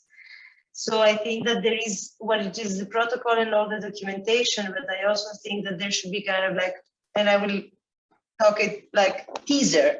So teaser, the concept of a teaser is something that can attract people that may be interested in this field, but maybe they find it very hard because they didn't study. And this has more language to make it accessible because it attracts the attention, and then you can deep dive more into the norms, you know? Yeah, I love that. Yeah. Thanks, Anastasia. Tim, what about you? I'm so sorry. I got distracted by this idea of a teaser. I was really drawn into that. Can you repeat the question? What exactly do you think that needs to be included or should be included in the biotechnological commons? Just getting towards a curating idea. What should be in there? How would you define that? Well, I like this idea of socializing, especially for me. It's coming in from the real bottom. Like, what are the basic tools? And then I think there's no harm in specializing, and people can kind of form their own little communities as you get very, very specialized. But to me, the commons should be the basic tools, and the big two parts of that are protocols, which I think we've talked about extensively. Like, what are the basic methods that are used here? And then something we haven't really touched on, which is strains and parts and reagents, to be able to, at a minimum, be able to look up in a catalog, like, where can I get things like this?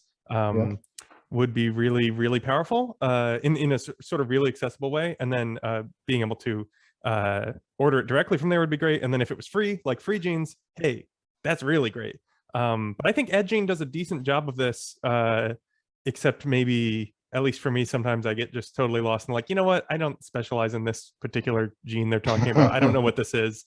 It ends up being, the documentation falls down for me personally. But I think they're a nice little model for how this could be done. And I'd like to just sort of see that brought down to the real sort of public community level. You sounded like you were talking almost exactly like about open enzymes collection and free genes there, weren't you, as well? So I wonder, Jenny, what your response to that question is? Yeah, no, I think definitely. The sorts of, code and data are some of the easier things to actually create a commons of, because of the zero cost to transfer, and also, they are there. They do need to be well documented still, don't get me wrong, that is really important. But I think that how we do better on these sorts of the tangible aspects of science and creating you know, the physical materials and how to access those, as well as the digital. But I think this digital physical interface is really breaking down. I mean, if you look at kind of Tim's work with the you know, sort of having these digital laboratories that can do work, and you've got kind of biofoundries where you send them a digital sequence and they create some DNA, and, you know, 3D printing files. Like, there's sort of this porous boundary now between digital and physical, and I think I mean, I don't have answers on that, but I think it's just an interesting kind of way of thinking about sharing and how it might all merge into one big commons in the end. So I find that quite fascinating, because I think it starts bringing us a little bit closer to code, but not 100%. So yeah, all of the stuff, I reckon. But I think the hardest thing is the know-how and the tacit knowledge. And I've seen a few comments that I'll start replying to in the chat, but it's the biggest thing. I've been working a lot last year on kind of manufacturing of diagnostics, and like absolutely the one thing that manufacturers come back with is that it's not about having the kind of written down information or even the data sets, but it's about having just that kind of expertise and lived experience and knowledge. The lived experience is the hardest thing to transfer and make a commons from it, but it's also super important. So, and that's the next frontier. John, 1 minute. Thanks, Patrick. Yeah, so we've got 1 minute then. So I don't want to leave it without asking Ali what your response to that question is. I'm so sorry. I was looking at the questions on the side. Can you repeat? No, the that's question? okay. That's all right. How would you define the biotechnological commons? What things do you think are essential to have in there? What is that for you? Yeah, I think at least in our context, it's very much as scientific teams grow,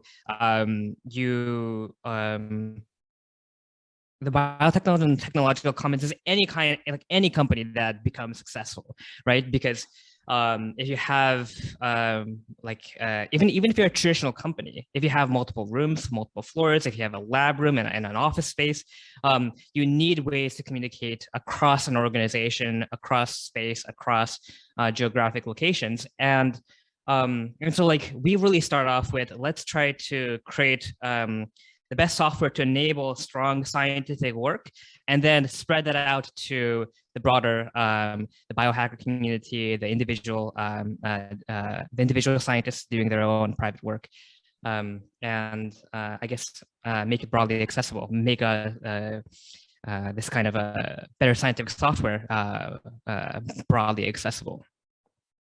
Awesome. Well, I think that's about all we've got time for. Thanks to all our brilliant panelists. I really enjoyed talking to you today. And you all had some really great ideas, and I'm going to think about it for a long time.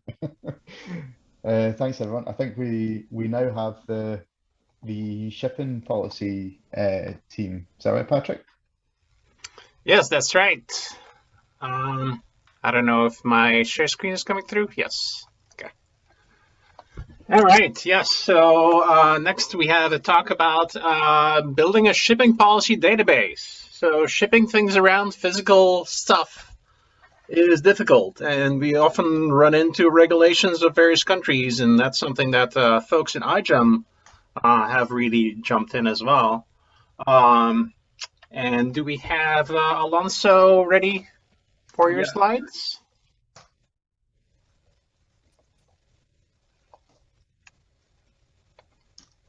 So I think I'm on deck to share screen, but I'm not actually speaking. I will just be the slides person. But here are slides. And Alonso, take it away. Okay, well, perfect. Thank you everyone for being here. Next one, please. Today we're going to talk about shipping policies, and the first thing we need to ask ourselves is how the shipping policies slow science. Well, when we talk about slowing science, we talk about the experience we have had working with biotechnology and synthetic biology.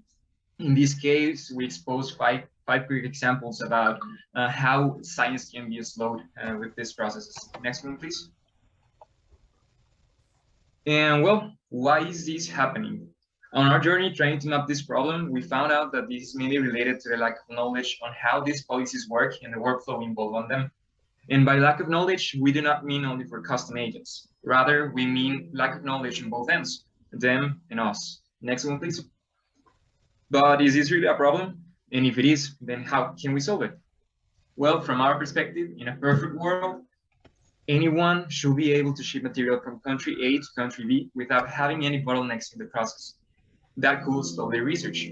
Everyone should have easy and quick access to the workflow involved in sending material from one country to other. Next one, please. Yes, so considering the current situation, many of us share the goal of improving the shipping policies in our country, region, and even globally. This year, in a blink of an eye, we established a timeline of initiatives from After Item, the Global Bio Summit, and Cynthia. Next, please.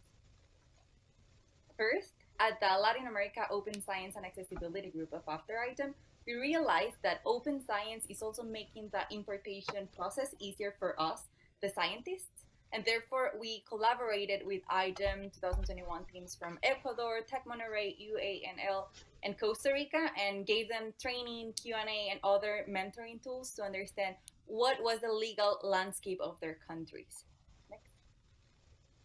We generated flowcharts like the one you can see below, and that helped us conclude that there are many pieces involved in shipping one material. So we need documents like this one to guide us. We also need to take the lead to do this legal analysis and understand how can we optimize the system. And we have to participate actively in politics if we want those changes to actually happen. So another thing we realized in this problem is a lot of people doesn't know which policies apply to their projects or how they can solve them or how they can reach them. So we plan a hackathon event where the objective was creating an open source and easy access database of global and local policies, specifically about shipping, which is a challenge in many countries worldwide, including big regions as Latin America, Africa, and some parts of Asia. So in this little weekend event, we focus on researching about the policies. We also have mentorship from people involved with policies. And we have a few talks when we realize and we have deeper meaning to the problem.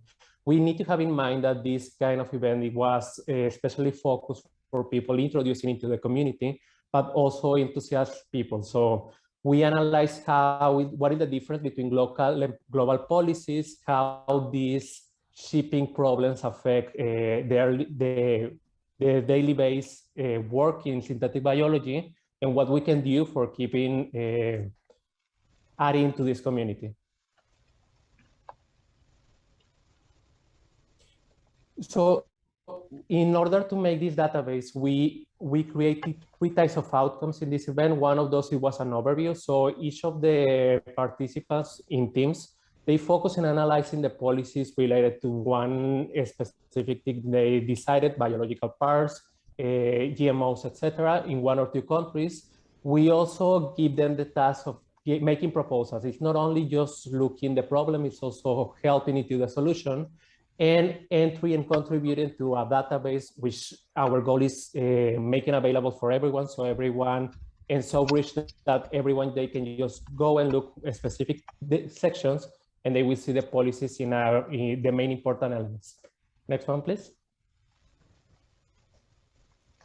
So some of the ideas about that some things brings into the talk of shipping policies is, what if we distribute more mini biofoundries, and including dry pepper shipment, in order to reduce like big shipments or shipment that they need more storage conditions, that it could be make it harder for the biological part to survive. Next one.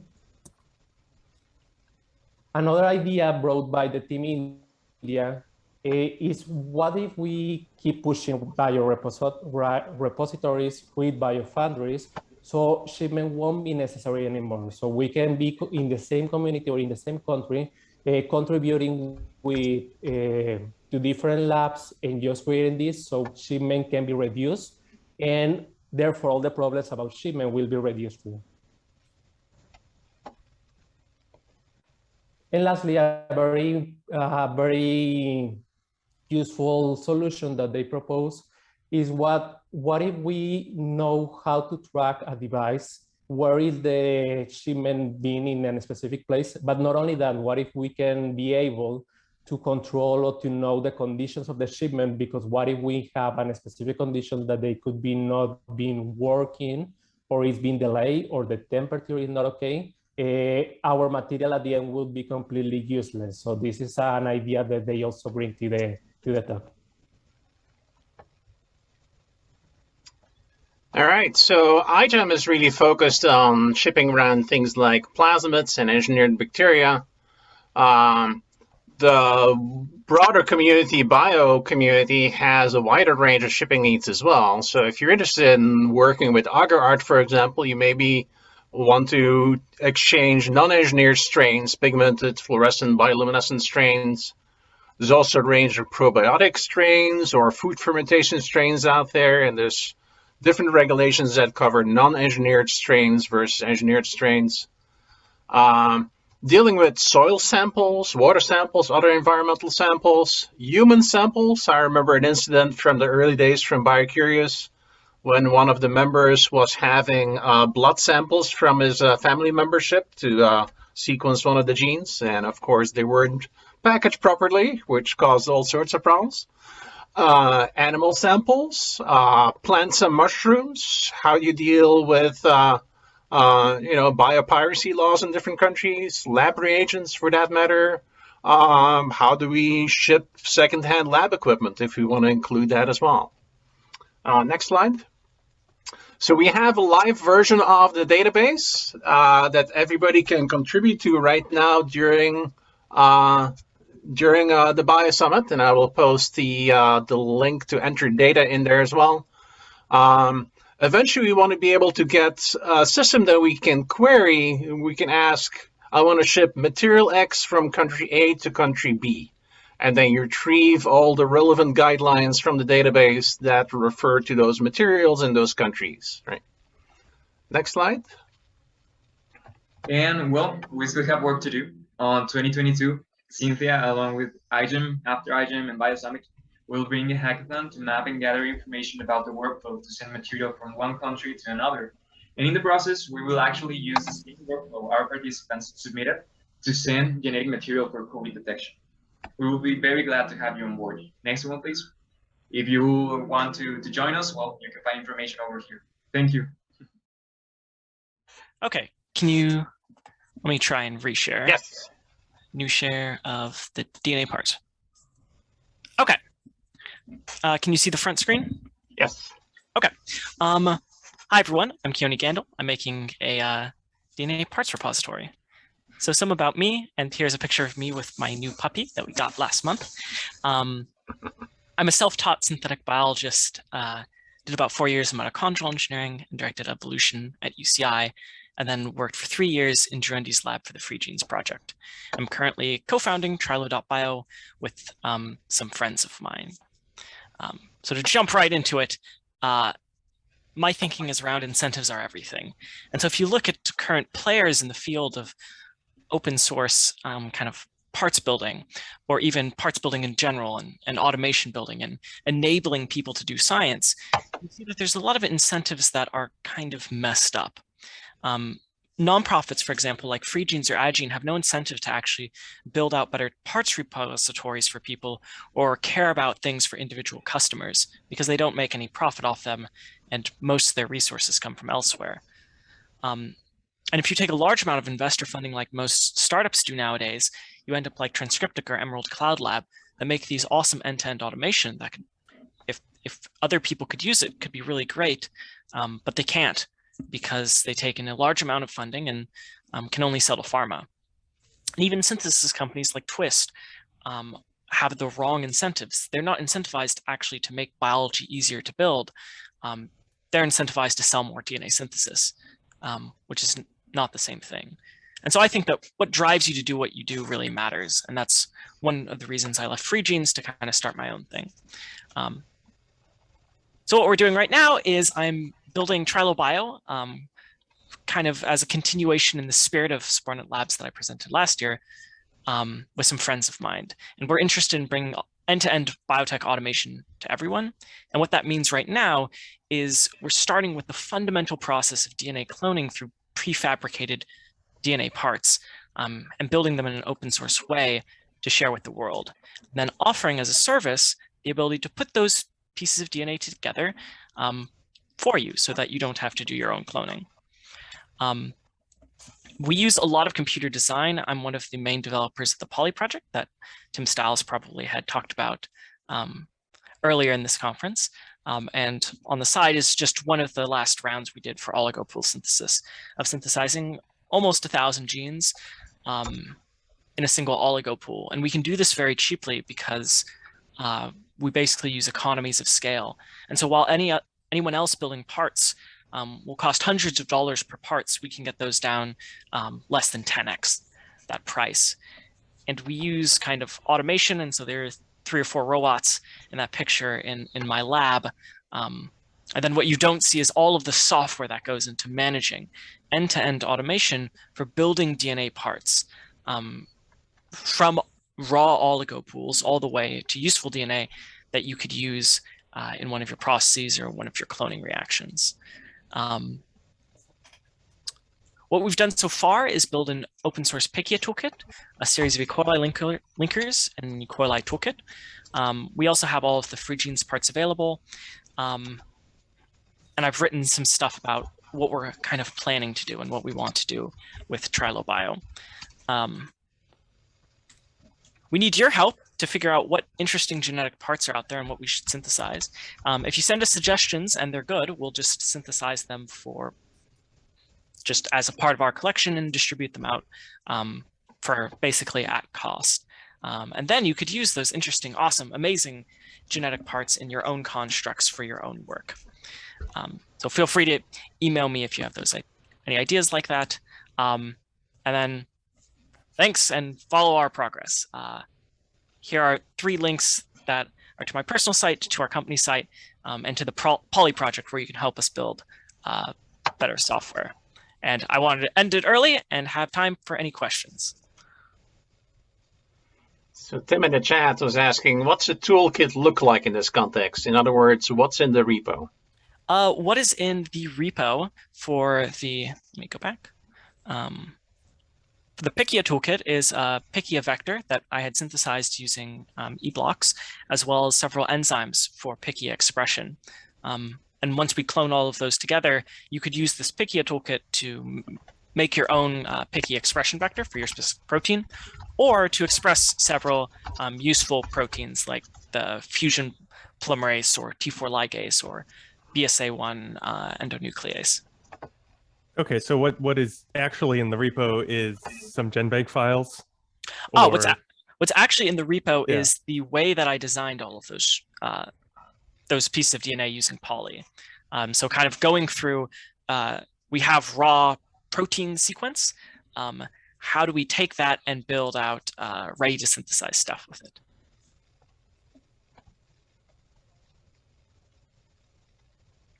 So kind of just all of the code necessary to do that.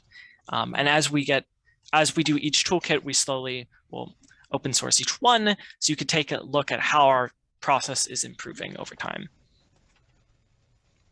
Yeah, really looking forward to playing with the Pikia toolkit, actually. Yeah, that one will be great for everyone. I really want to get that one working because it lowers our costs by a whole bunch. Scott asks, are physical DNAs available now? Physical DNA is not available right now. We are working on getting the cloning process fully flattened out in an automated fashion and getting sequencing working on that. So we should be able, once we get the Foundry fully up and running, we should be able to get a lot of physical DNA. But until that point, not so much. Isaac, you had a question? Feel free to unmute and ask. Yeah, so one of the things that I'm sort of most excited about the economies of scale that you can potentially achieve with this is the potential to do synthesis projects that would not be super appealing to the Free Genes project to do. Just for instance, there are certain suboptimalities and inconsistencies in the genetic assembly standards of different Free Genes collections just because of the nature of how they were sort of developed over time. And it would be really fantastic if we could do like a 2.0 version of those collections that sort of harmonizes and improves on their assembly standards so that they're all interoperable and gives them all the nice bells and whistles functionality we want to be able to build basically anything. And it seems like, do you see that as a potential thing that your oligo pool based synthesis would enable you to do? Definitely. Yeah, definitely. The oligo pool method, once we get kind of the economies of scale working, if we can just get polymerase expressed, it goes down to about $5 to $10 per plasmid after synthesis. And so we can start really like just reformatting toolkits right off the bat with relative ease. And that is something we want to do, especially for the open yeast toolkit.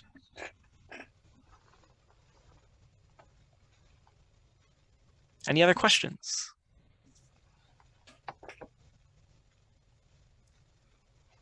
Since we have a moment. Oh, I see Mark has a question. Go ahead and answer his first. Mark Yule, is the software hardware going to be open source? Absolutely.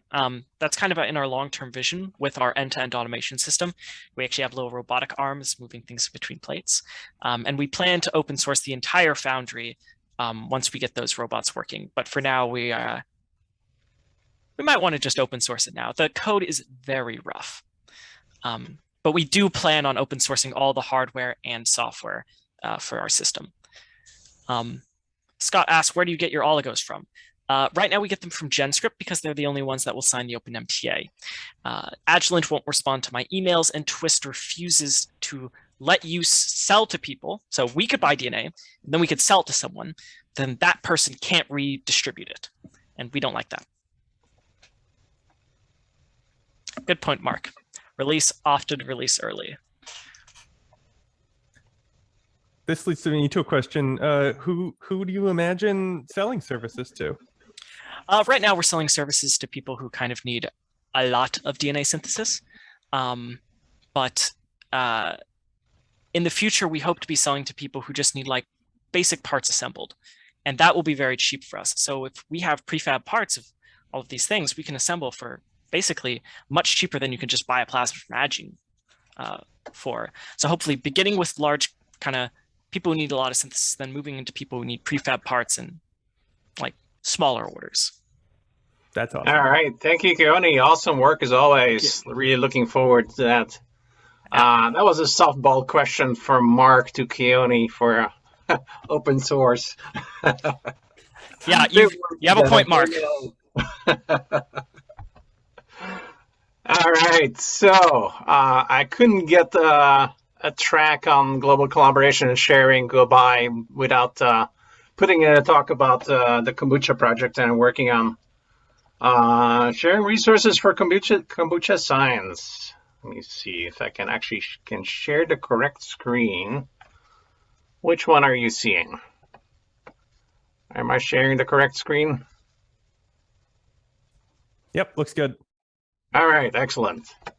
So, I've been running this project at Counterculture Labs for a couple years on doing science on kombucha cultures. And it's not as if we're a bunch of, vinegar swilling hippies, kombucha fanatics. We just think this is a really interesting platform for doing some cool science on. It's an interesting microbiome. We can do things with it that, because it's food safe, we can do things with it that we can't do with other microbiomes, for example, in the laboratory. And we've been exploring a wide range of different angles looking at kombucha. For those of you that don't know, kombucha is this fermented black tea culture. And it tends to form this sort of whitish layer on top, which is actually bacterial cellulose. So we've been doing things like taste testing. We've also been doing some sequencing, some microbiology 101, growing vegan leather from the cellulose material that floats on top. So a wide range of different angles that we've been looking at. So taste testing, this is one of the first projects we did, actually. We just got a bunch of commercial bottles of kombucha on the fly, came up with a list of characteristics like sweet, sour, bitter, fruity, flowery, and then just had a bunch of people taste testing and rating them on those characteristics. But then we also have the resources to actually sequence and figure out what organisms are in the cultures, and then try and figure out if there's any correlations between those flavor characteristics and what organisms are in the culture. So here's a little picture of one of our microbiome analysis workshops that we did. And we see up front there, some people also brought in some other fermented foodstuffs. And we've made good use of some of the uBiome microbiome sequencing services back when they were still in operation. We got it down as low as $18 per sample to get 30,000 Illumina 16S reads to identify the bacterial components in the cultures. And here's some of our results of that analysis. So you see this is some of the, on the top left there, you have sort of all the classical kombucha bacteria that you expect to see, Kombucha, there's gluconobacters. And then sort of the middle, the bottom one there, you see that there's a whole bunch of lactobacillus added to that particular one. And that's because commercial kombucha makers just dump in probiotics because then they can claim they have a probiotic beverage. Also, the lactobacillus will stop the fermentation and make sure that the bottles don't explode on the shelves. And then the top right on there, that is another kombucha. And, you know, the kombucha makers just buy probiotic in powder form and they just dump in a scoop. They don't bother measuring how much of their culture in the kombucha is actually still kombucha, right? They may actually have made a more healthy beverage because it's now extremely probiotic, but it's much less like actual kombucha. We've also done experiments with what happens when you grow kombucha on different sugars. On the right there, you see one that's grown on sucrose. These are all from the same inoculums, from the same culture.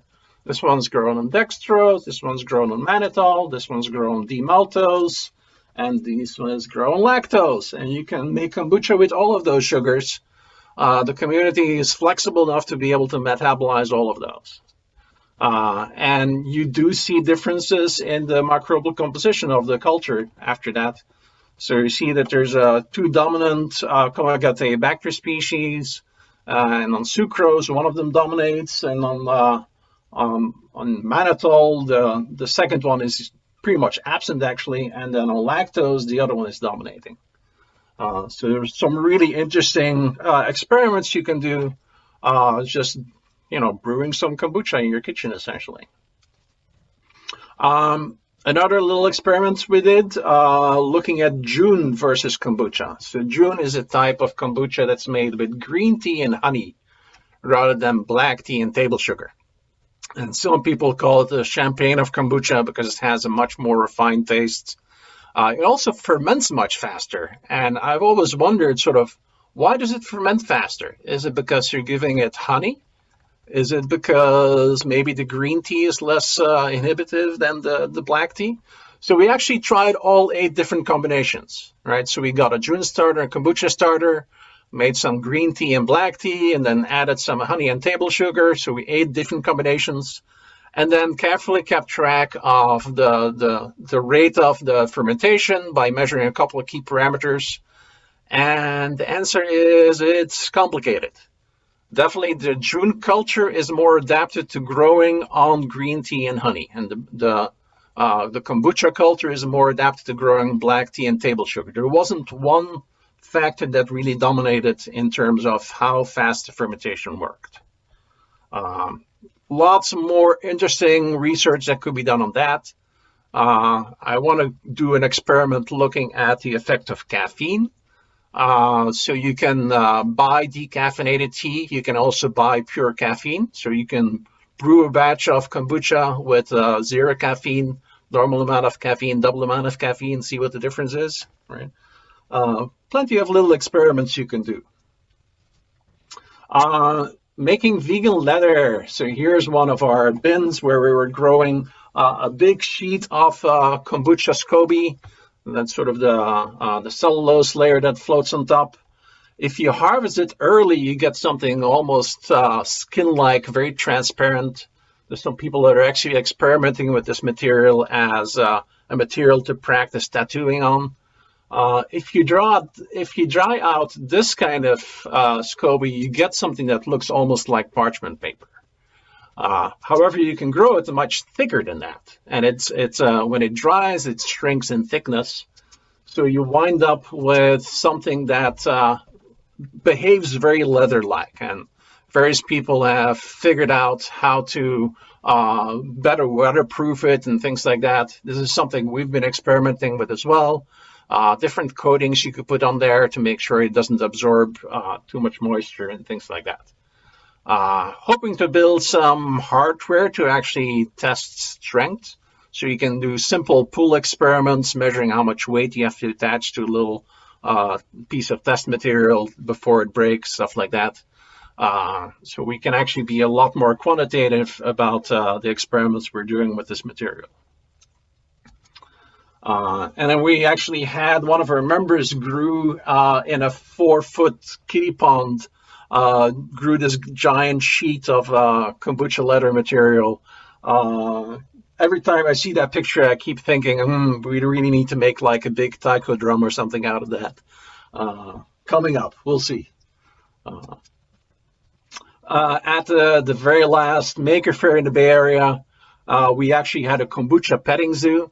We intentionally made some sheets of kombucha just for people to feel what it's like, and it has a really interesting textile properties. Has also interesting smells, so you know, it's a great activity to do if you have a bunch of kids going by your booth. You know, have them play with something smelly, and provide wet wipes afterwards. Digging into the health benefits of kombucha, I already mentioned kombucha is not actually considered probiotic because the microbes in the kombucha don't actually survive in your gut. So it's actually some of the small organic acids like glucuronic acid that provide most of the health benefits. So we actually have an assay that we can do in the lab to test amount of glucuronic acid in kombucha. Turns out not all kombuchas contain glucuronic acid, and we don't know which species are involved in making glucuronic acid or which enzymes are involved in metabolic pathways. But we have a bunch of isolates from our kombucha cultures in the lab now, so we can actually test that, find one that absolutely experimentally verified makes glucuronic acid, and then sequence that and figure out what those pathways are. Here's a beautiful poster somebody made. This was like a whiteboard-sized poster that somebody had made, documenting the entire process of streaking for isolates from a mixed culture. So you start out with your kombucha sample. You make Petri plates at the right density, so you can actually pick individual colonies. And then you keep restreaking those colonies. My animation is going a little slow here. There we go. Until you get a pure culture, they're all the same. At that point, you can store your culture in the -80 freezer for safekeeping. That's sort of our backup. So we have 26 strains currently isolated from kombucha that are in our -80 freezer. Here's some of our members in the Kombucha Genomics project making really good use of our 6-foot wide biosafety cabinet. Yes, you can fit 3 people at a single biosafety cabinet, but only if they're working on the same project and are really well coordinated.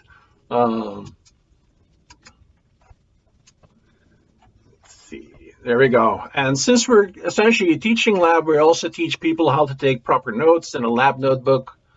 And some people get quite creative in documenting their work in the lab notebook. We are isolating unknowns from a mixed culture, which has biosafety implications. So we actually developed our own biosafety guidelines to be able to do that safely in a biosafety level 1 lab. And we actually spent several months sort of going over that, consulting with experts and all of that. So one thing we are doing, we're only opening these cultures in the biosafety cabinet, and we're only doing work that leads towards identification. Once we've identified them, we have a process to sort of bless them and figure out what the risk group is and all of that. So yeah, we're using 16S sequencing to identify what the isolates actually are. Here's some of our members working on doing gel electrophoresis, sort of looking at, and then doing Sanger sequencing to sequence the 16S gene, which is a single gene that contains enough information to be able to typically tell species apart from each other. And then that needs to tie into like having a database of risk groups. Can you actually go from a Sanger sequence to a risk group? Turns out, no, that's not that easy. We would love to help work with other people to build a risk group database that's searchable by 16S. That does not exist right now. We definitely ran into a couple of isolates that were not risk group 1. And because we had good safeguards in place, we were able to destroy them before they caused any problems. So 20 isolates in our -80 freezer at the moment, We managed to get that done right before COVID struck. So we are now regrowing those back out of our cold storage. So here's some of the different isolates that we have growing and working more with them. We had one isolate that we thought was potentially producing melanin. And the reason for that was an old paper from 1981 in Russian, which was actually referenced in some, I think in a patent listing on melanin production. Turns out the one we have likely does not make melanin. We've done enough research on it right now to be able to, we have 3 lines of evidence saying it's likely not melanin. Right now we're looking into whether it might be a siderophore that's being secreted in the medium. But yeah, it's a pretty striking phenotype. It colors the entire plate a dark brown, almost black. Love to figure out what it is. And this is actually our first bacterial genome that we've sequenced. We managed to find a service at the MIG Center in Pittsburgh that will do bacterial genome sequencing for $80. It literally costs us more for the overnight shipping than for the actual sequencing. If anybody knows for good sequencing services for 16S microbiome composition, we would love to find a good replacement for the uBiome sequencing that we used to use. Yeah, MIG Center, awesome people. We got about 200 megs of Illumina reads, which is, I think they're aiming for about 30x coverage for bacterial sequences. Now, how best share all these resources that we've collected? So we've got Applicon data, 16S data for 15 kombucha samples, about 30,000 luminal reads for each of those. We have a newly sequenced, assembled and annotated genome sequence. We've got those biosafety guidelines, which I've already shared at a couple of other biosummits. We have the physical isolates in our freezer with identification and risk group assignments for most of them. We have some beautiful data that one of our interns collected a couple years back on a 2-week kombucha growth series experiments, tracking a number of different parameters every day, sort of getting in the lab, taking, 5-6 different measurements and tracking an entire kombucha culture. We have various recipes and growth media. We've got our experiments on weatherproofing, vegan leather. We would love to have a good location online to host all this information and get it out there for more people to play with. Also need some organization. Right now, we're doing most of this in Google Drive, which becomes a little bit difficult to organize. Up until last night, I thought the ending of this talk was going to go very different because I thought I had found a good solution. In osf.io is a really nice platform that is provides free storage for up to 5 gig of data. They link with a number of data storage solutions like Google Drive. So you can actually have your Google Drive show up in this website sort of as a nice browsable set of directories. They provide support for adding like citations. You can have sub-projects. So you see that I made a kombucha science page, and underneath that, I have a sub-project for the kombucha genomics project at Counterculture Labs. Unfortunately, last night I found out that this system got really confused, probably because I went back and forth a little bit with giving permissions to my Google Drive. So right now, I can't honestly say that I would recommend adopting this, but I'm hoping to do some troubleshooting with the team at osf.io. I know this is a system that has been used by a lot of professional teams. It's actually designed more to documenting clinical trials and stuff like that. So there's actually some real professionals that are using the system. So I'm not entirely certain why it was giving me so much trouble. I'm hoping that it might be something in my end and not something on their end. But yeah, we'd love to have more people working on this. You can join our mailing list through that tiny URL right there, tinyurl.com/join kombucha genomics. And we have bi-weekly meetups every other Tuesday at 7 o'clock Pacific, which you can find on our meetup calendar for both Counterculture Labs or BioCurious. Just go to our meetup, sign up for the event, and that gets you our Zoom info for the next session, which actually is going to be this coming Tuesday. So yeah, thank you everybody, and hope to have a few more people jumping on the kombucha bandwagon. Maybe one of these days we'll make an entire bandwagon made out of just kombucha leather.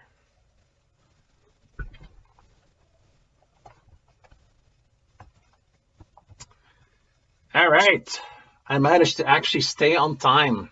Imagine that. Let me do a stop screen. There we go. So next up, we have a number of short talks. We actually have 4 lightning talks coming up. And starting with, oh, I can't even read my own slide right now. Starting with Dylan. Okay.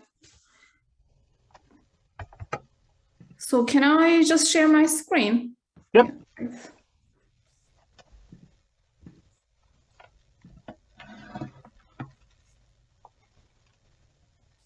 One second.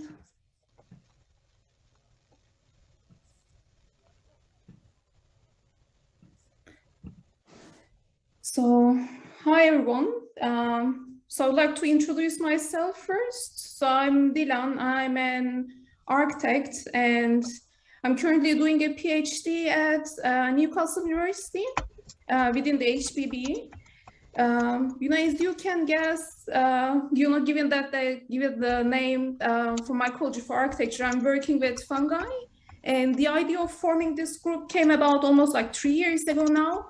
And my initial attempt to start this mycology group was only within Newcastle, but there were only a few people at that time. So there were many architects and designers working with fungi coming from different approaches from all around the world now. So this, in combination with people's familiarity with the online conferencing following the pandemic made it the right moment to start this group.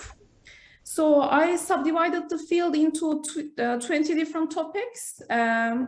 So the materials are such as 3D printing mycelium, mycelium structures, mycelium with textile, digital fabrication of mycelium, mycelium combination with other organisms. So there are lots of topics, and over 50 professionals working with mycelium and mushrooms are kindly sharing their work.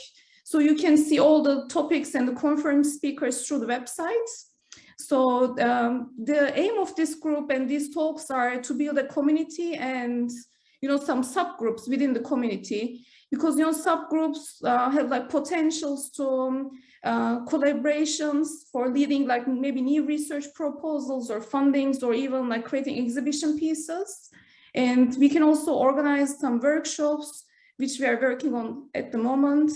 And ultimately we can build a project library by collecting information from the presenters. So I start to do that in the website a bit, but by the end, all the presentations can be compiled into a book. And now I'm looking for a publisher for this book. And our monthly sessions are around 2 hours, and there are 2 to 4 presenters presenting their work. And then the last hour is for discussions. And the presentations are shared by the HBB YouTube channel. And if you want to be involved and present your work, please go into the website and you can just fill the form and then we will contact you. Thank you.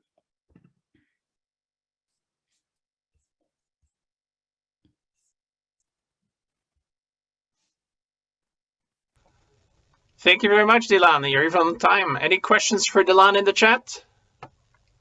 Am I pronouncing your name correctly? Dilan? Yeah. Dylan? All right. Dylan. I figured it wasn't Dylan. For us Americans here. Next up, we have Carolina and Nikhil talking about building scent community. Thank you, Patrik, for introducing us. We are both here, but I will start. My name is Carolina, and I'm involved in Global Community Bio Summits since like 3 years now. And this year I started to work on the Osmocosm project, which I wanted to introduce you to this project briefly. And Nikhil was and is building this project with me among other people from our group. And now I'm looking for a share screen button. Okay, and here it is.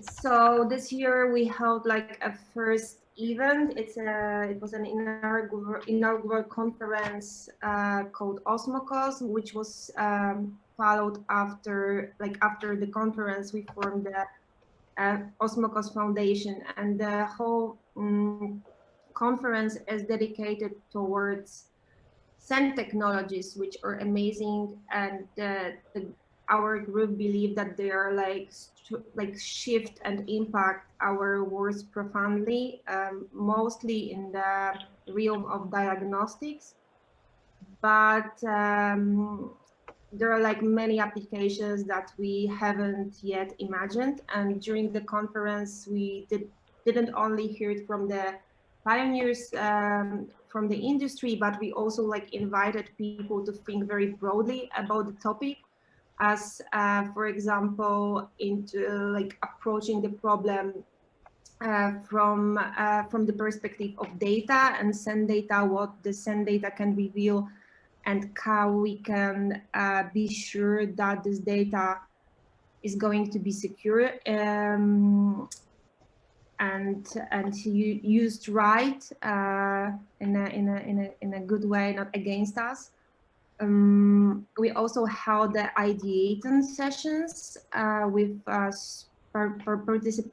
participants, but also like with students. And here you can see one of the works which was really amazing from University of Technology Sydney, from the PhD students. They created the whole, they envisioned the world where like reading scent is omnipresent, and it affects how we are living and how we are operating. So you can check those works on our webpage. And Carolina, if you can wrap up. Yes, I'm putting Nikhil now. That was yeah, hi. So hi, I'm Nikhil. I'm an engineer by trade, and I work at Massachusetts Institute of Technology as a senior research engineer, as well as Brigham Hospital, mostly in the field of biotech. And here, so this conference, I was sort of like the tech lead, if that makes sense. And so what we tried to establish is kind of what are the key applications we don't envision today, which is what Carolina just mentioned. And in this slide, we kind of cover slowly, how are we going to get there? So in the past, we've shown that dogs have been able to smell everything from tuberculosis to bladder cancer to more recently SARS-CoV-2. And the mechanism they're using to smell, we define as this compositional research called olfaction, which is the detection of volatile compounds as they indicate the metabolic status of a human body, for example. And that research generally refers to volatiles under about 300 Daltons. And today, the most common way we understand this work is through the use of GCMS, which are shown in the middle. So the work that we're connecting today from a research perspective is largely in this bottom right of the screen, where we point to non-specific portable detection technologies. A few shown Nikhil, we do need to move on pretty soon. Okay. Sure. Well, if you have any more questions, feel free to reach out after. I always love talking about this type of technology and compositional research in general. Thanks. All right, let's move on to Nicole, who's presenting about CBIT. Nicole, are you there?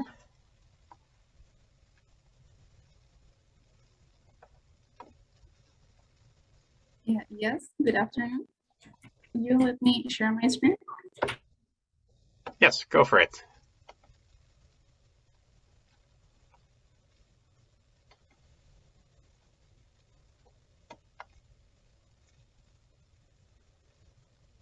It's not coming through.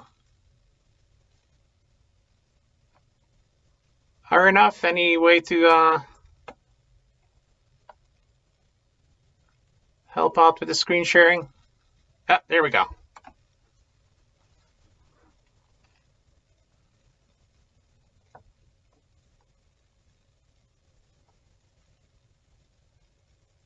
I think we can see your slides now, Nico. Okay.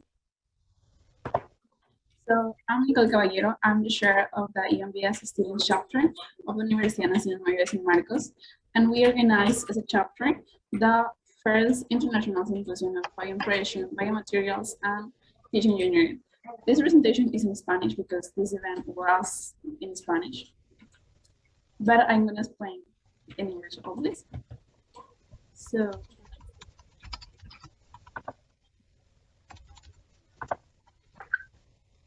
okay, let me explain you more about this group, this chapter. EMBS is a chapter of the student branch IEEE, UAMSM, that is our university, that look for global leaders in biomedical engineering, doing that the members develop their capacities and their aptitudes through activities related to this field in the part of academia. So our vision is to be a reference of biomedical engineering leaders, develop these events of high impact, and also innovating in projects, doing some research things. Well, the organizers of this event were this guy that you see in front. These guys are part of the board of directors of the chapter. I am the president, as I told you before. And also, these two guys are members of our chapter that were really motivated to do this event. Well, let me explain you why we do this. We are part of Universidad Nacional Mayor San Marcos, that is a public university in Peru. And this university had this career since 3 years ago. And when I entered to this career and this university, I want to focus in the area of digital engineering because that thing was the most exciting, fascinating to me. But when I entered, the career is part of the faculty of electrical and electronic engineering. So we don't see more of that in our courses or maybe in the classes that we have. So we don't have that opportunity to experiment in this field until now. I am in the 3rd year. I'm part of the 3rd generation of this career, but we don't see anything of that.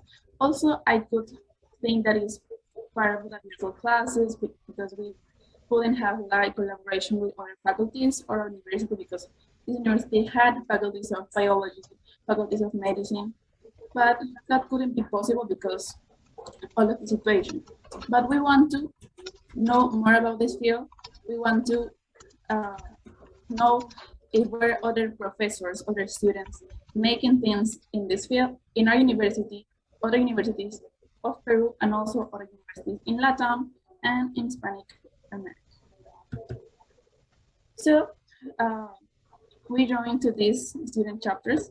These are part of Peru for different universities, and these are from other parts of Latin America. This chapter is from the Universidad Biotech of Ecuador. This chapter is from Universidad Tecnológica Nacional of Argentina, and this society is from Instituto Politécnico Nacional of Mexico.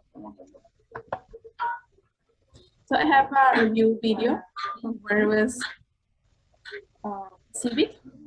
Nicole, is it very short? You only have less than a minute left. So. Okay, yes, it's very short. We have 6 days of event, 13 conferences, a group fair, a fair of projects, and also a roundtable.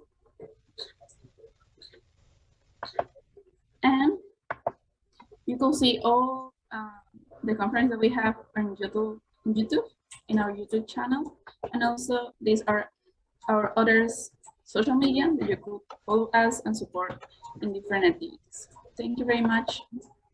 All right, thank you. And I think the last one we have on the schedule is Mark about Federation of Biohackerspaces. Yeah, hey. So let me see if I can just share my screen here. I just wanted to briefly mention this thing that a bunch of different hackerspaces have been working on, getting all their chats kind of in the same general area. And give me a sec to screen share.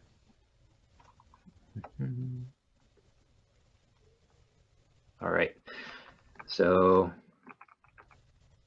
some of you might be familiar with IRC, which a lot of hackerspaces and open source projects have used for a long time. I have been hanging out on IRC for a really long time, and it's just been kind of how I connect to my community in a way that's not, requiring a lot of my attention all the time. And I really enjoy being able to just go into a channel for any open source project or any hackerspace and just talk to them.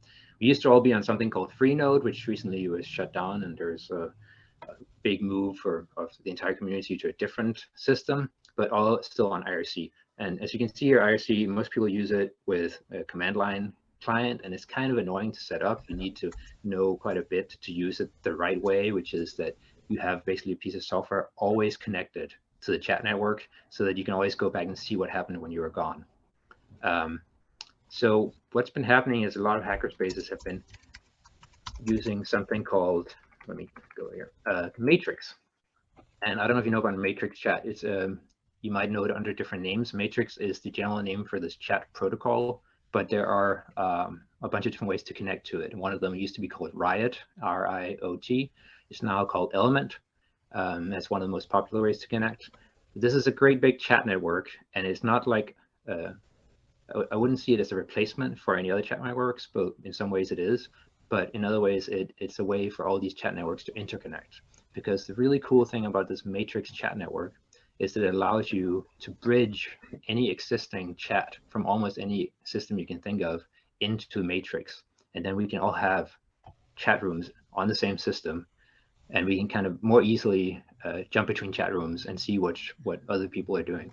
So let me just show you real quick what I mean by this. This is the Element web-based Matrix client. There's also, of course, Android, iOS, desktop clients. And it has this new feature, relatively new feature, where you can organize chat rooms into spaces in this kind of tree structure. So if you see over here on the left, I have a top level here called Hackspaces. This is actually run by hackerspaces.org. And if I go right-click and then explore rooms, you'll see that there's a bunch of hackerspaces from around the world and their chats. And so we can kind of browse around and find cool hackerspaces, and we can go and click them and join. And then underneath here, next level down, I'm part of Hackspaces USA, which is just a space someone made for all the US-based hackerspaces.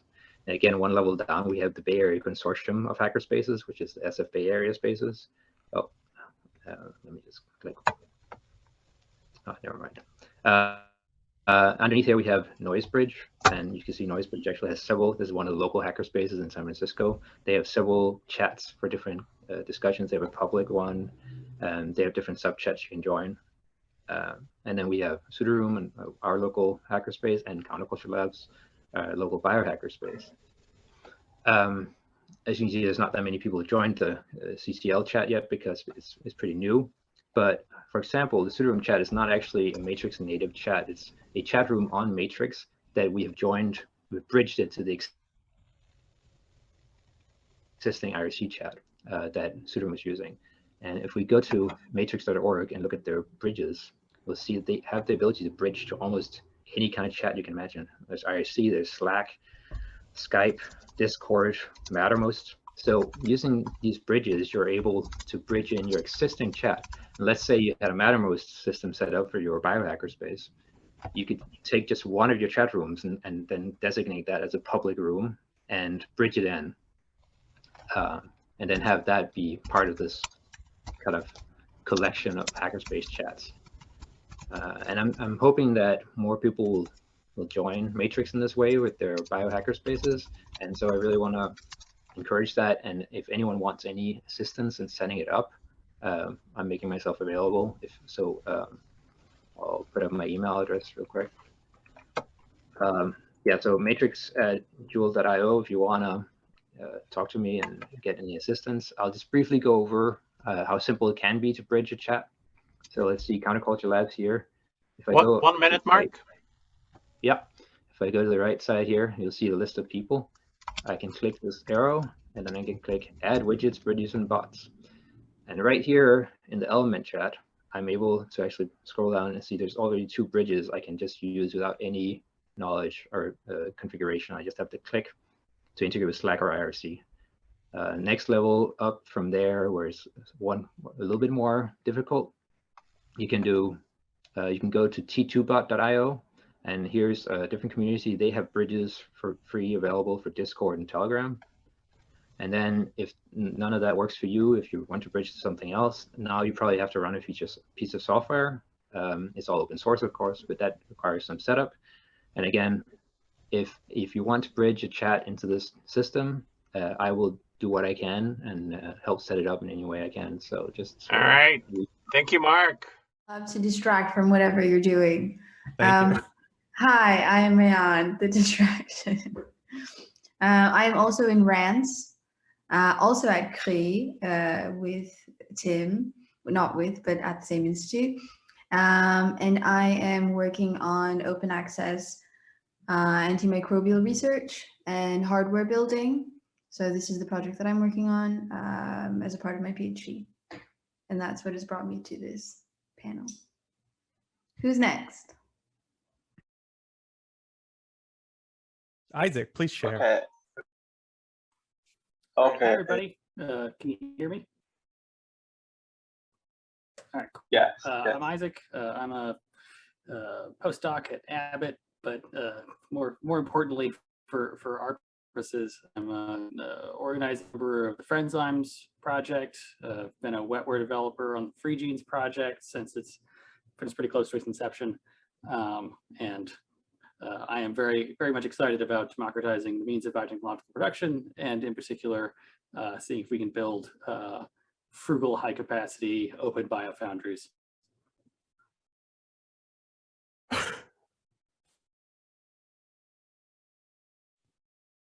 Okay, Tim. No, everything just, my computer went wild. I have never seen that before. Like pictures were flashing and like my Linux distribution opened up. Wow. All right, we're not going to do share screen. I'm tossing that out the door. I briefly lost connection with the Zoom. What a disaster. So Isaac, were you able to finish introducing yourself? Possibly, yeah. Let's democratize the means of biotechnological production. That's what I'm about. Awesome. Wei Ting, can we hear from you, please? Hi, I'm Wei Ting. I'm in Taiwan, and I'm the clinical pathologist here in the Chang'e Memorial Hospital, and also want to set up the Biolab called BioCreator. Now my project are using the open trunk high throughput system to do the molecular biology. Yeah, and also want to develop some local automation kits. Yeah, it's happy to be here, and lots of error when you're using the automated base. Although it's low cost, it's not cheap. Yeah. And that leaves Orlando. Orlando, could you share a little bit about yourself? Yeah, sure. So I'm Orlando DeLange. I'm a postdoctoral researcher at the University of Washington in Seattle, which is in the US. And my background is in plant molecular biology. And then I now help to run Sound Biolab, which is a community lab in Seattle. But kind of in my professional work, keep by accident like ending up getting involved with low-cost automation projects. And I can just paste in the chat. There's kind of two projects in particular, I guess. One that's actually a software project, which is kind of questionable. It's definitely, I think, relates in the conversation around automation, but is really just creating a software system that can more offer an alternative way that you can standardize your laboratory workflows. And then with a new group that I've gotten involved with at the University of Washington, the Machine Agency, they have a kind of open source hardware project. So that's something I'm now learning a bit more about the open source hardware side, called Jubilee, which might look quite a lot like an OpenTrons or other kind of open source 3D printer projects, but is sort of designed to be more flexible. But I'm kind of involved with helping to sort of design new applications in the biology space for that system. And I think I definitely have opinions about automation, but I think I'm kind of more of an outsider. I definitely don't have a background in automation engineering. But yeah, excited to kind of hear from the other panelists and all of you all. Yeah, opinions are good. I think that's where you got to start somewhere. Yeah, so I think you mentioned aquarium, which I think dovetails sort of nicely in with what I was going to present a little bit visually, but I can just very quickly sort of frame up verbally, which is that there's this sort of idea. Oh, sorry, Ian, did you have a? Tim, is this the slide deck that you sent to us? Would you like It me is to the slide deck. Would you like me to share it from my screen if possible? Or I'm sure whatever you're about to do right now is also great. Sure, why not? Well, they can see my beautiful drawings. Yeah, they are very beautiful. It's a shame. Yeah, I don't know what happened. My computer has been fine all weekend and then just decided just now to say, no, thank you. But yeah, go ahead and share screen. If do you have permissions? I believe so. Can everyone see can you see it? Yeah, it looks good. Okay, then I will put it in presentation mode. So thank you for calling out the beautiful slides. So it sort of starts with this idea that we kind of all have this dream. I mean, I won't speak for all of us, but there's an idea out there, and I sort of subscribe to it, of what I'm calling here the bio dream, which is essentially like, okay, someone maybe in Sweden or something made a cool organism. They did something really, really cool with biology. And then someone else, and I wrote here on the picture when we're able to get there. Yeah, jump to slide 2. Is maybe someone else in Brazil. It's like, oh man, that's so great. I've remixed it slightly. I made a few adjustments, and now I made this slightly different flower or whatever it is, and it meets the needs of wherever I am, or maybe I can grow from there. And this kind of thinking really resolves on the next slide. This idea of what I'm calling the hyper-automated black box, which is just that you could put some program into some sort of physical box that you could literally buy and put on a benchtop, and out would come your DNA, your organism, or your product. And this sort of thinking is supported by this idea that I hear all the time floating around, which is that automation is so affordable now that we can just have these kinds of boxes, and we could share biology just by downloading it. It's Amazon Web Services for biology. It's, it's a cloud lab. It's everything's going to be just fine. And it's true. PCBs are really cheap. Arduinos are really cheap. Many of the parts that you need to build your own open hardware are actually really cheap. And yet, I don't have this box. No one I know has this box. And of the many, many very nice looking open source platforms that I've seen published on and you know, bioRxiv or wherever, I've never really used any of them. Keone has the box, of course, that's true. Keone is working on the box. This is one of the things I really like about Keone's work. And so this was kind of the impetus for the panel for me. And so then I'll say kind of one more thing, which is on the next slide, which is that in my experience doing automation, this is what people actually do, right? And so I borrowed a phrase from Aquarium, this human in the loop protocol idea, which is that humans have to interact with the automation at some point. The automation is making life a lot easier for you in some ways, whether it's helping you do scale up, or it's helping you, as we talked about earlier, to borrow another phrase from Keone, avoid having to be, you know, have a lifetime of training because the automation can take care of one sort of small passive piece of training. And so we say, well, humans do the human stuff, automation does the automation stuff. Liquid handling robots, microfluidics, bioreactors, these are all good things for that. And so this is what actually works in my experience in individual small organizations. But how do we bring that out into the commons? How do we make that work for our entire community? How do we do it in a distributed way, like the work that Isaac is trying to do? And so the best I have, and we'll start the conversation here, is on the next slide, which is all the problems are in the little connections. So to me, to be able to build something like this that works, we have to start with some idea of a bioautomation community that speaks and has similar working ways. And that could be a simple, like an actual language, or it could be something more than that. And so I'm hoping we can kind of feel that out today, or not. So I'd really like to kick it to Isaac first, and ask, you've been doing a sort of massively distributed working project with Friendzymes, and I wonder, does your workflow sort of look like that at all? Does that look sort of familiar? And how do you kind of manage that? But how do you bridge those little arrows that are so challenging? Yeah, so now's the part when Friendzymes actually mentions, you know, most of the work that we've actually accomplished so far has been primarily in the build stage. You know, we've got like sponsorship in 4 Opentrons robots, and you know, we have all this wetware and this software pipeline we've designed for cleaning up the wetware and making sure it should assemble nicely.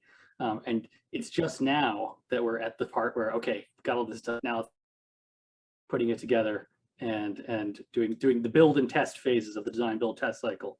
And so one big goals that our whole team had coming to the Global Community Bio Summit was to get more connected with other people who were involved in particularly lab automation, and who had access to wetlet spaces, because now is the time when we need to actually start integrating and bridging those gaps that you were talking about.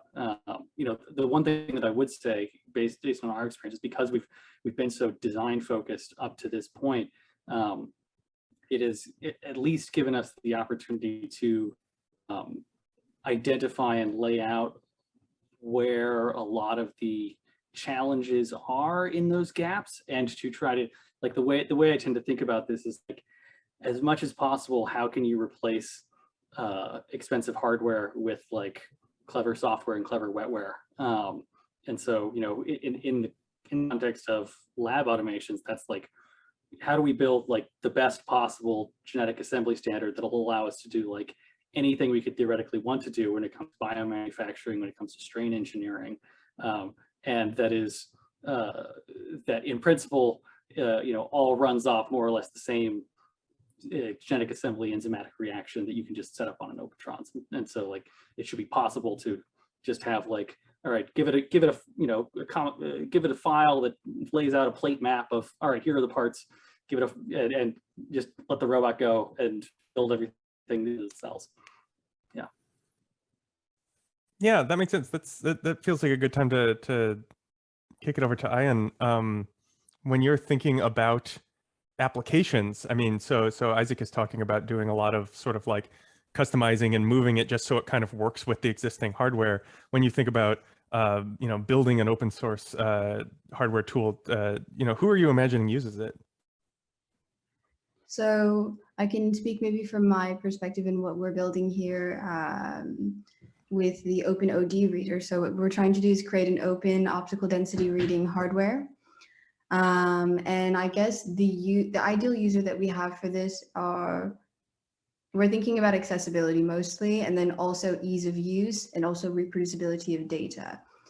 Because a lot of times, even when you are in a laboratory where you have state-of-the-art equipment and highly trained personnel, reproducibility relies on very, sometimes very tacit, small things that are hard to document, hard to automate, and even hard to share with others around you, even in the same lab. So the idea is to try to create an open hardware that is not only cheaper, DIY, something that people can build easily with tools that are around and not just very specialized, but also when we think of automation and who's going to use it, we think of, can we reproduce results with this equipment? Because I mean, the project that I'm working on right now is about antibiotic resistance and trying to find drug targets or potential antimicrobial activity in natural products. So we're screening thousands and thousands of compounds, or we're screening tons and tons of strains. So actually having data that in this automation pipeline and in this open hardware system is reliable and robust is something that I often keeps me up at night. Yeah, I mean, it has to. That makes a lot of sense. I'm curious now to bounce it to Wei Ting. Ian's talking about a sort of this massive reproducibility, and I know at BioCreator you're sort of starting on the ground floor and building up. What do you look for when you're looking for a piece of low-cost automation? Like when you look at bioreactors or an Opentrons or whatever it may be, what do you find as the number one thing that you need to in your hardware? Okay, I can share from like user perspective on this topic.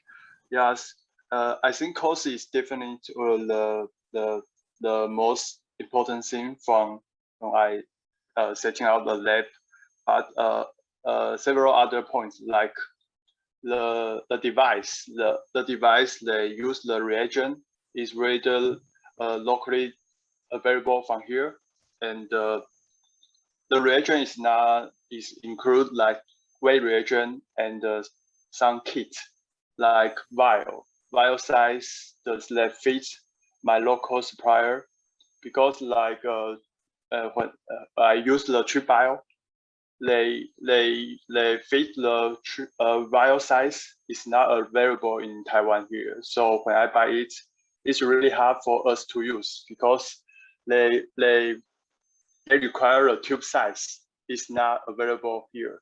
Yeah, and the second one is the device is easy to fit in our molecular protocol, because different device they have the different kind of the experiment design you have to fit in.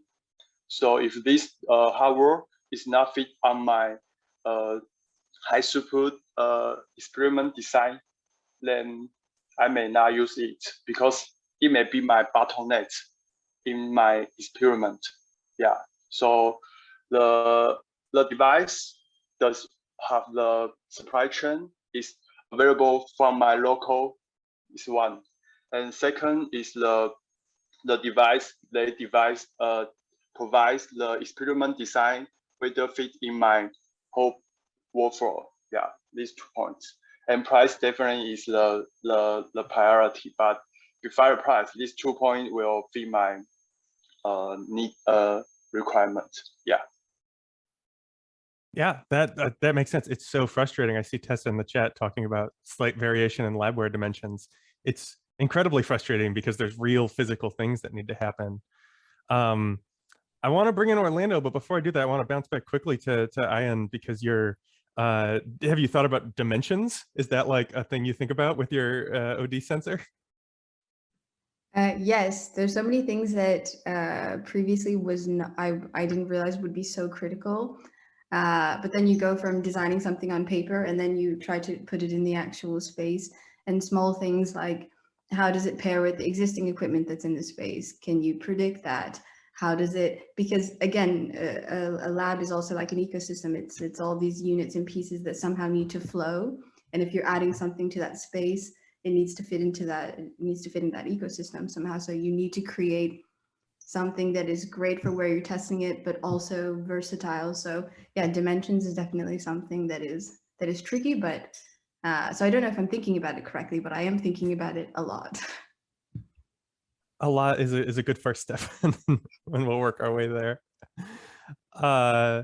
Orlando, what have you seen in your sort of community bio survey?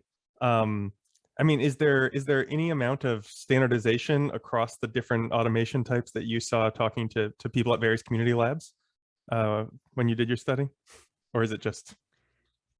Yeah, I could talk a little bit about that. Yeah, so I did a bit. It's kind of an ongoing work, and if you're interested in participating, please let me know.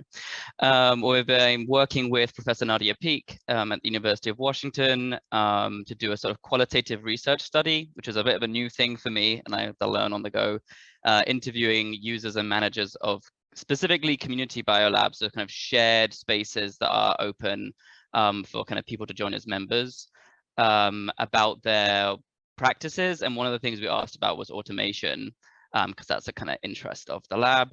And yeah, I'm going to be on it. I don't like embarrass him, but one of the only people we talked to who could really talk at length about automation in their work was Tim, with the BioArtBot project, which hopefully people are familiar with. It's been raised, which I think was really kind of shone as a really cool example, but also one of the only examples where people really had a use for liquid handling robots. Despite, I mean, we didn't talk to everybody. We talked to like people from 7 different labs. Everybody had some sort of automated liquid handling platform in their lab, but most weren't aware of anybody kind of actively making use of it, and no kind of near-term plans for that. And I think, you know, I don't think it's super surprising, and I think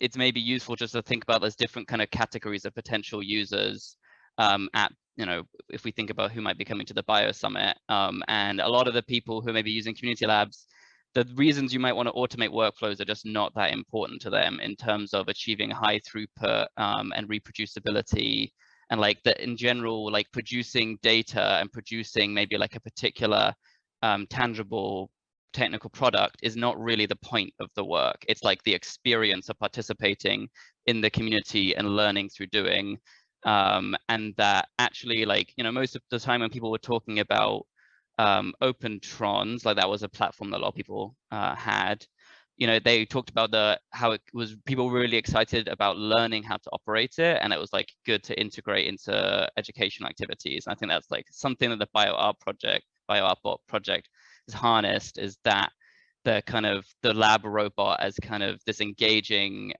way to connect people to lab work more than being useful for particular projects. So there didn't seem to be any particular standards that I could see, and I just, if I can, like, I do think that it one of the things that I've been doing at SoundBio is like, well, before COVID, like ran a community project around just like developing a workflow using Aquarium, the software system, which doesn't have like a machine automation component, but just found that like it was a great kind of platform to organize a community project around. It generated lots of kind of nice subdivided pieces of work. It can engage with people who had backgrounds maybe on interest in computer science and computer programming.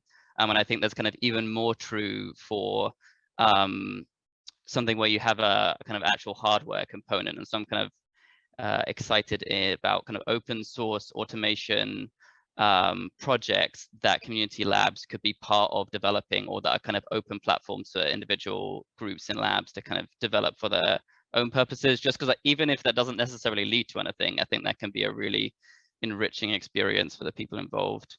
I know I went off topic, I'm sorry.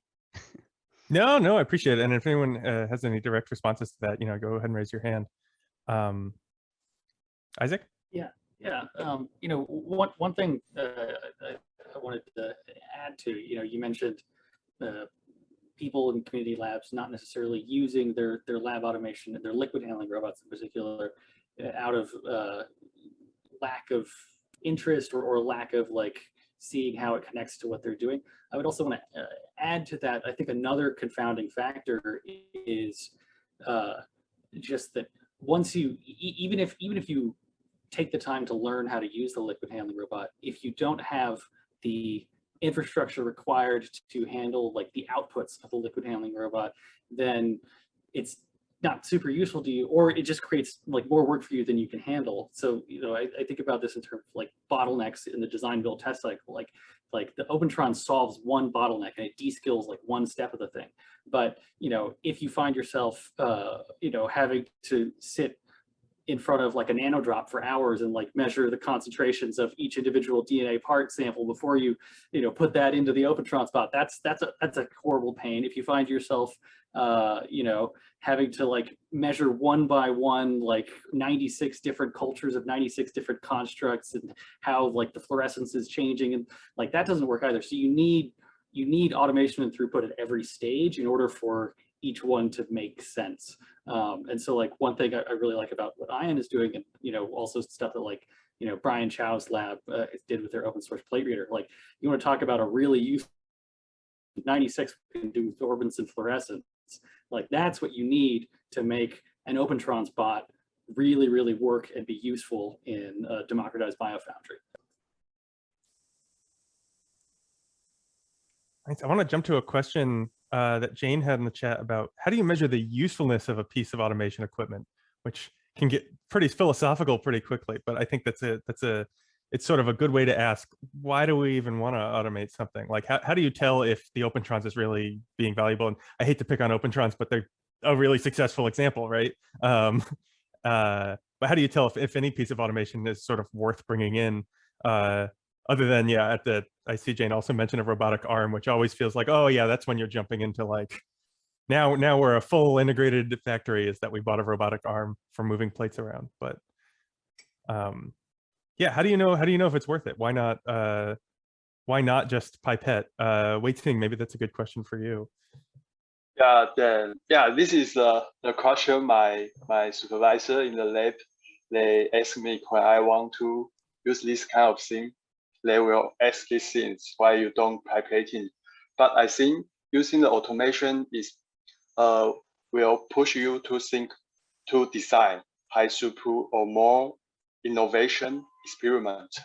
So I think that it will be pain when you use the automation machine. But if this tool can let you design more complicated or more innovative way to do the experiment, I think it will worth to try.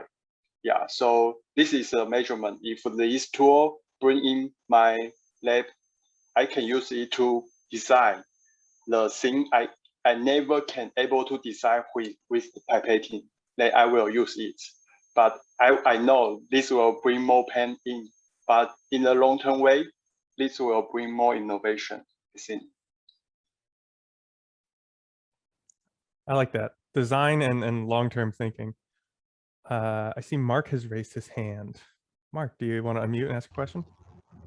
Hey, yeah, I just wanted to speak to Isaac's point, which I wholeheartedly agree with, that I feel like there's a lot of work being done on different aspects of automation in the community, and it's great stuff. But I keep coming back to this memory I have of when I got a tour of Ginkgo Bioworks, and some night was kind of guiding us around, and he showed us all the fancy Hamilton, best stuff money can buy automation systems. And then he comes up to the last table in the lab, and he says, yeah, and this table costs the same as everything else. And of course, this table is the LCMS table, right? Integrated, continuous liquid chromatography, feeding straight into a mass spectrometer. And I feel like that's where we don't have anything. And of course, there are some things that don't require that, and there are all these tools that people are working on that are really cool, like have been mentioned in this meeting. But that's, I feel like we're overlooking that a little bit as a community. And I'm wondering if there's anything, there are other techniques out there that I know mass spectrometry is really hard to DIY, but maybe there's some other techniques we could look into. Personally, I think infrared and Raman spectrometry maybe overlooked a little bit. Yeah, that's kind of where my head is at right now with all this stuff. So if anyone wants to play with spectrometry, just reach out to me. I think it's a brilliant point. I tell everyone in every automation system is like, well, eventually this needs to go to a chromatography department, which costs a lot of money and has a lot of people in it. Does anyone have any reactions to Mark's point? Yeah, just to add, chromatography and chemistry, like frugalizing those gives me nightmares, and so I spend a lot of time just thinking about how do I make it so I don't have to do that. You know, how do I convert you know, DNA concentration to like a fluorescent or you know, colorimetric signal that I can measure on a plate reader? How do I convert protein expression? You know, that's one of the reasons that like Freegenes developed like the protein cloning assembly standard for like multi-tagging CDSs, is just like we can add like reporter and purification tags, just like simplify some of this stuff and try to avoid having to deal with mass spectrometers.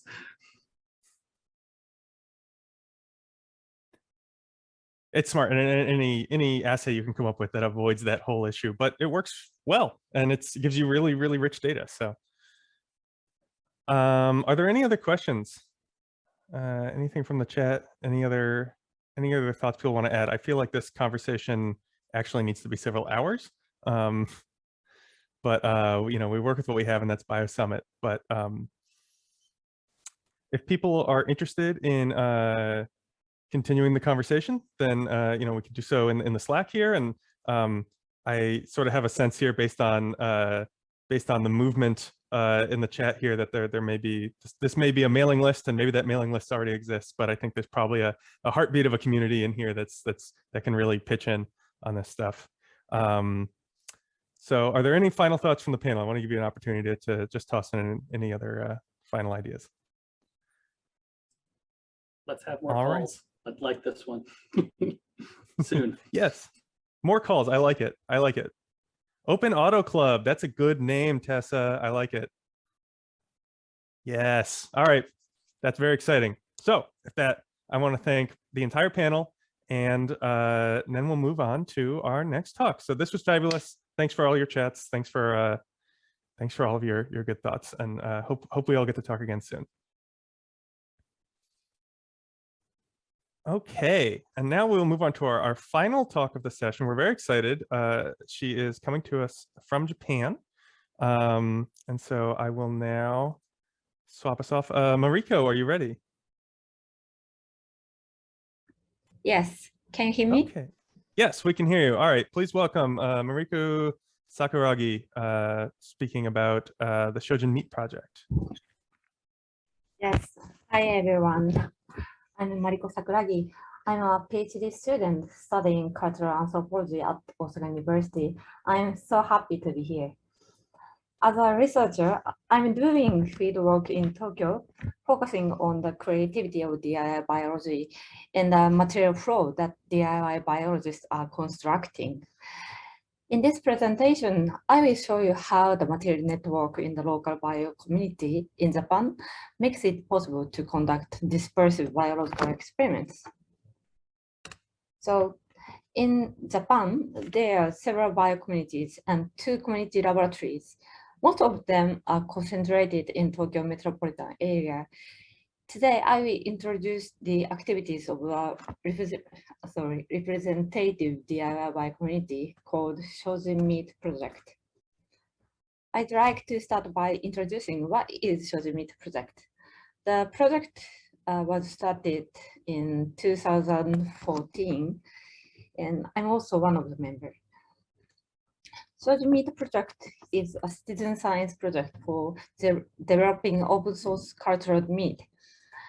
Their goal is to achieve a future where everyone can culture cells at home. For this goal, although they are still middle of the road, they have tried making tools and developing original protocols, sometimes at the community laboratory in Tokyo and sometimes at each member's home. There are several reasons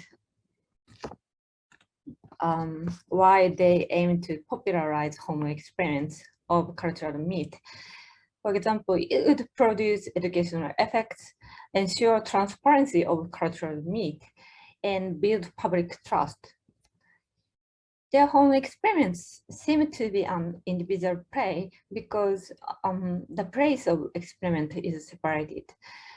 However, they do team play for the same goal. The dispersive but connected experiments are one of the characteristics of the SynBioPReMed project. And the range of their activities is so broad. In addition to the experiments, they publish original zines, making DIY clean benches and incubators, upload videos on the internet for sharing how to do DIY cell culture, and sometimes appear on TV programs. We have also anime character. And as you know, one of the inevitable struggles to start DIY biology outside of well-equipped laboratory is to obtain the essential materials for your experiments. For example, cell culturing needs, of course, cells and pipettes, the disposables like centrifuge tubes and cell culture dishes, microscopes, reagents, and more. Even though labo materials have become cheaper and easier to get these days, it's still laboring for ordinary people to create experimental conditions due to several obstacles. And the first problem is the lack of information. To begin with, it's difficult to know how and where we can get necessary stuffs for the experiment, especially for a totally novice person about biology. That would make you confused, and it could happen that you buy something wrong because, for example, the product size are not correct, difficult to use, or totally craps. And the second problem is about the cost and quantities of the materials.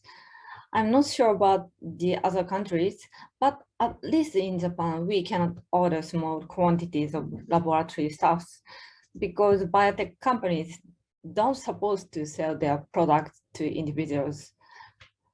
So Japanese DIY biologists cannot buy the stuffs as little as needed. Of course, if you have a community lab in your neighborhood, it will solve the problems which I mentioned. If not, however, you must collect everything on your own. These problems disturb to start DIY biology. Then how can we raise the availability of materials to start home experiments? The activities of SynBioPReMed project may give suggestions. As I said, generally labo materials can only be bought in large units. For the reason, SynBioPReMed project usually buy large quantities of these products from online labo material shopping site and shares them among the community afterward. Crowdfunding and personal donation enable this sharing for free, basically. Plus, they have always been looking for cheap substitute on the internet, in supermarket and in $1 shops, and shared information on the internet of what one better buy by the list of the products that they had already used and known as cheap and useful. By sharing materials and the information on them, they make clear what is necessary for their experiments and help to avoid shopping mistakes. Such practice of sharing greatly contributes to dispersive experiments, since the skill level and the resource one has differ from one to another.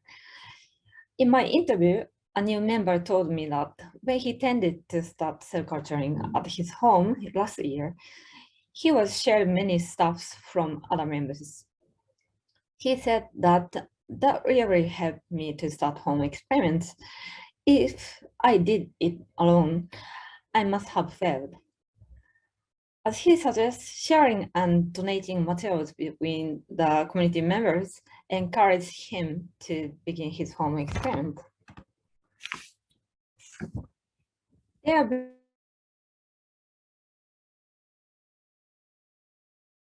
Well, it's not that every member can always continue experiments.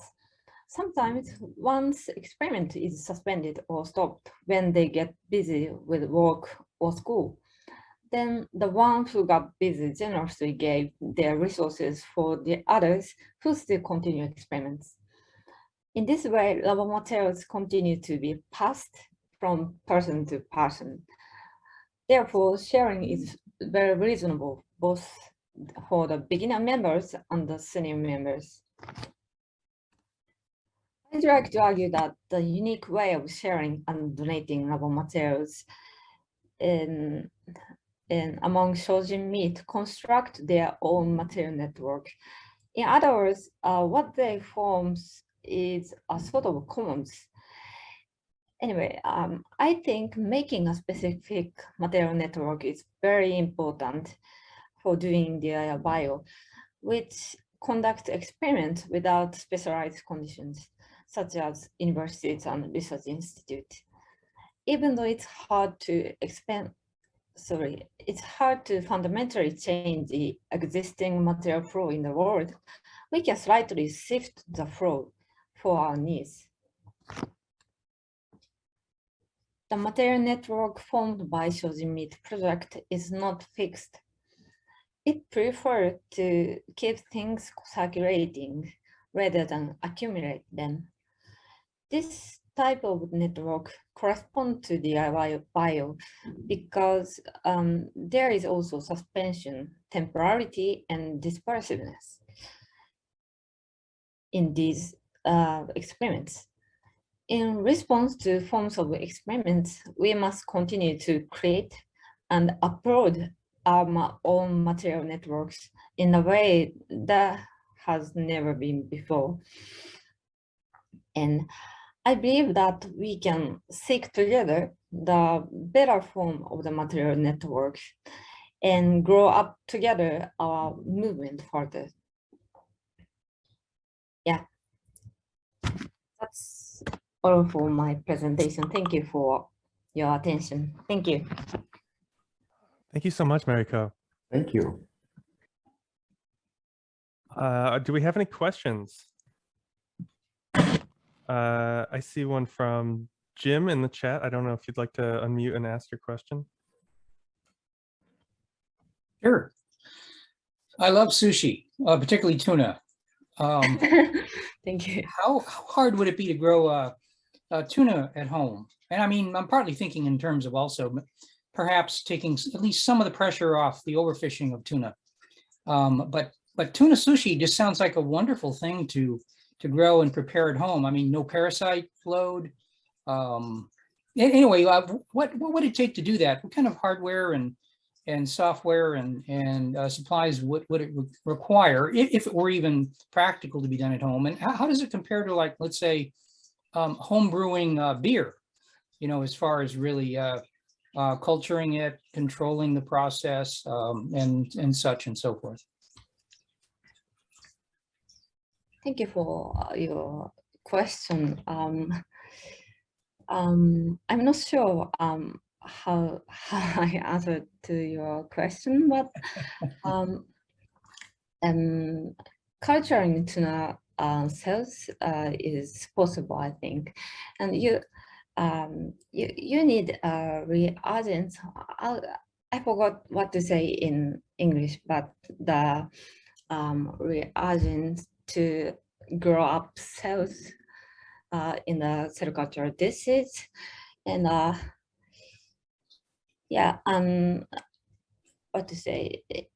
It's almost the same practice as culturing meat cells, and I'll answer you on the Slack later in detail. Yeah. Okay. Thank you. Thank you. Yeah, very exciting project. Thank you so much. You're welcome. Okay. Well, again, let's thank Mariko. Thank you so much for getting up early to talk to us. No problem. Thank you so much, guys. Okay, and now we will move on to our final session of the day. So let's get excited for Collab Jam. We could unmute for a second, make some noise for Collab Jam. Woo! Yeah, I hear that. Woo. All right. So this was, this session is all about collaboration. And so we thought what better way to collaborate than to have a session where we all get to talk about our projects and get an opportunity for other people to join up, and we can start to make some collaborations. So let's have some fun with that.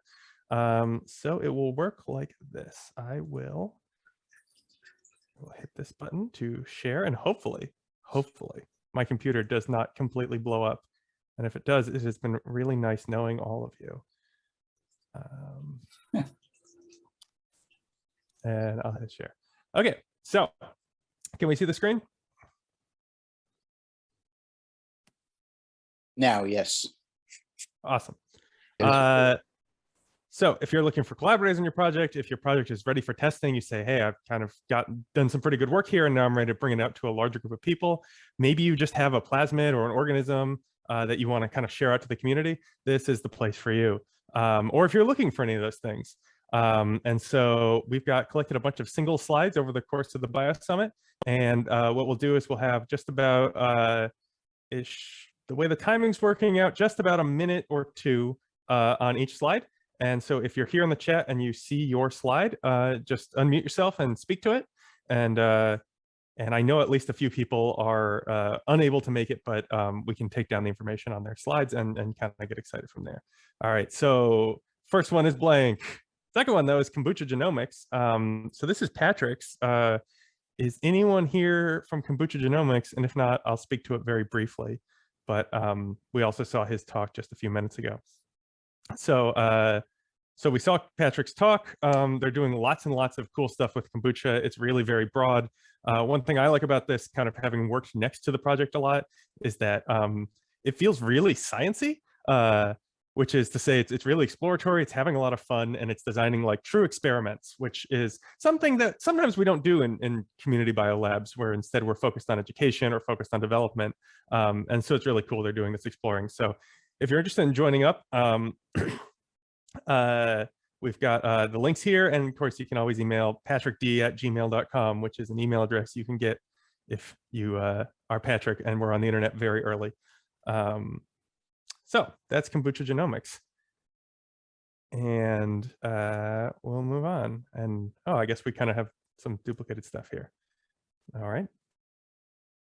Okay, yeah, all right, next one. Is anyone here from, looks like it's called Special. Yeah, it's not very special, but the real special was very expensive, several $1,000s, well, tens of thousands of dollars. So the other one is okay. So yeah, I have a juggle project. Well, I'm working on a couple of juggle projects, and the idea is to create your own reagents, or at least enzymes. And we have about 3 of them right now. And I'm trying to add a little bit to the user interface, some kind of visual builder. So I'm looking for somebody who does understand how to do that with the controllers, like something like Arduino. We are using an ESP32, but that's kind of similar. So just throwing there an idea. Cool. And the best way to get in touch with you is by email? Yeah, actually I'm on Slack, of course. Yeah, and the email too. And I'm also on Juggle. So awesome. Yeah. Jump up on Juggle. Bunch of things there, yes. And feel free to toss your name in the chat. I am not looking at the chat right now, but yeah, put your name in the chat and we can kind of start to have conversations offline or in the chat about these projects if you're interested. All right, what do we got next? Real vegan cheese, another community bio classic. And of course, this is also a great one for Patrick to speak to. But if you're not familiar with it, Real Vegan Cheese is a long-term project that starts with this goal of trying to make real cheese that is chemically the same as cheese, but it is in fact vegan because some microorganisms producing it instead of a cow or a goat or whatever. So this is it's just a cool project. They've been working on it for years and they've got some really cool results. So the ways to get in there are this very clever bit.ly link that Patrik has created. And of course, you can email Patrik as well. And I will say, joining the meetups is always a great way to get involved in things at Counterculture Labs, because they are every stinking week. It's great. It's a great way to just, you can just jump in. Counterculture Labs and BioCurious. And BioCurious. That's right. This is a project with BioCurious, isn't it, Maria? Yes, this is one of many co-run projects. We are really good at those. No, but BioCurious erasure while I'm lurking in the room. Around every corner, Maria Chavez. All right. Yeah, so this is great for the general Bay Area, but they're doing really cool stuff, and it's nice. It has kind of a really kind of intense SynBio aspect, and also it's mission driven. If you support a vegan lifestyle. Next, BioCurious printer project, and if no one else talks to this, Maria has to.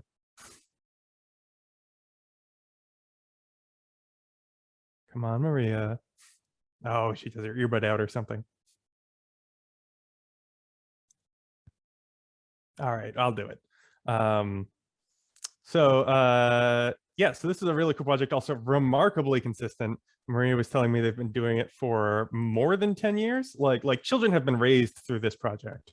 All right, Ian, thanks so much. And this project is great because it's playing around with bioprinters, which is one of the funnest things you can kind of do in the 3D biospace, because as we've talked about extensively, there's this aspect of automation that sort of de-skills things, and bioprinters are a really, really fun place to do that, because you can buy a 3D printer and then you can figure out how to hack it into like growing real cells. Their sort of stated goal is to grow, or is to print a leaf, a functioning photosynthesizing leaf. And it's been okay. Any final thoughts on this, Maria? That I would like to claim that we are the longest running DIY community project. We've been running every week for 10 years. So we occasionally take weeks off for things like BioSummit, although we did not this year, and we take holidays off. So we won't be meeting for Thanksgiving or Christmas or New Year's. But other than that, every week, 10 years. If you want to know how to keep a project running and how to beat a dead horse and how to never grow cells, I can tell you all about that. But we do that. It is a good resource, though.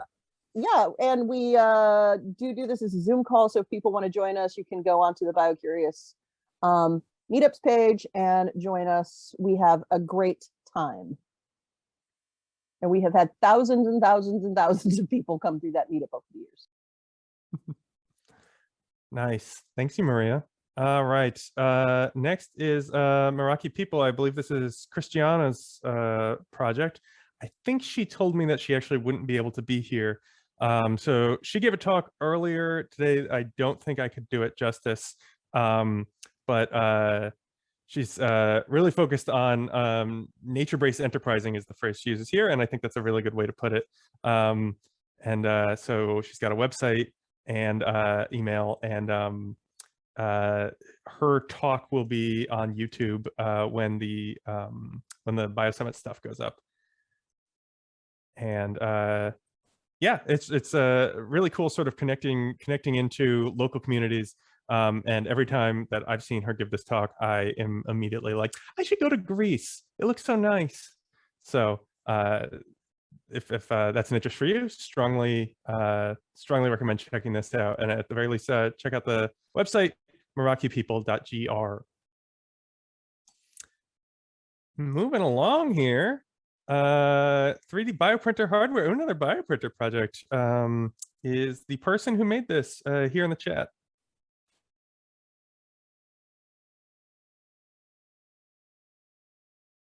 All right. Well, yeah, I can't speak to this one. I'm reading it at the same time as you all are, but I will say 3D bioprinting stuff is very cool. I'm very interested about the bio inks he's talking about. And this is actually a really good moment too. I've just pasted into the chat. People interested in Open Auto Club, I just made a very quick Google form to put your email in to get on a mailing list, and we'll kind of stay in touch that way, and we can just kind of make a nice list there. And I'll put that in the Slack as well. So just just pop it in. I'll take care of that after BioSummit.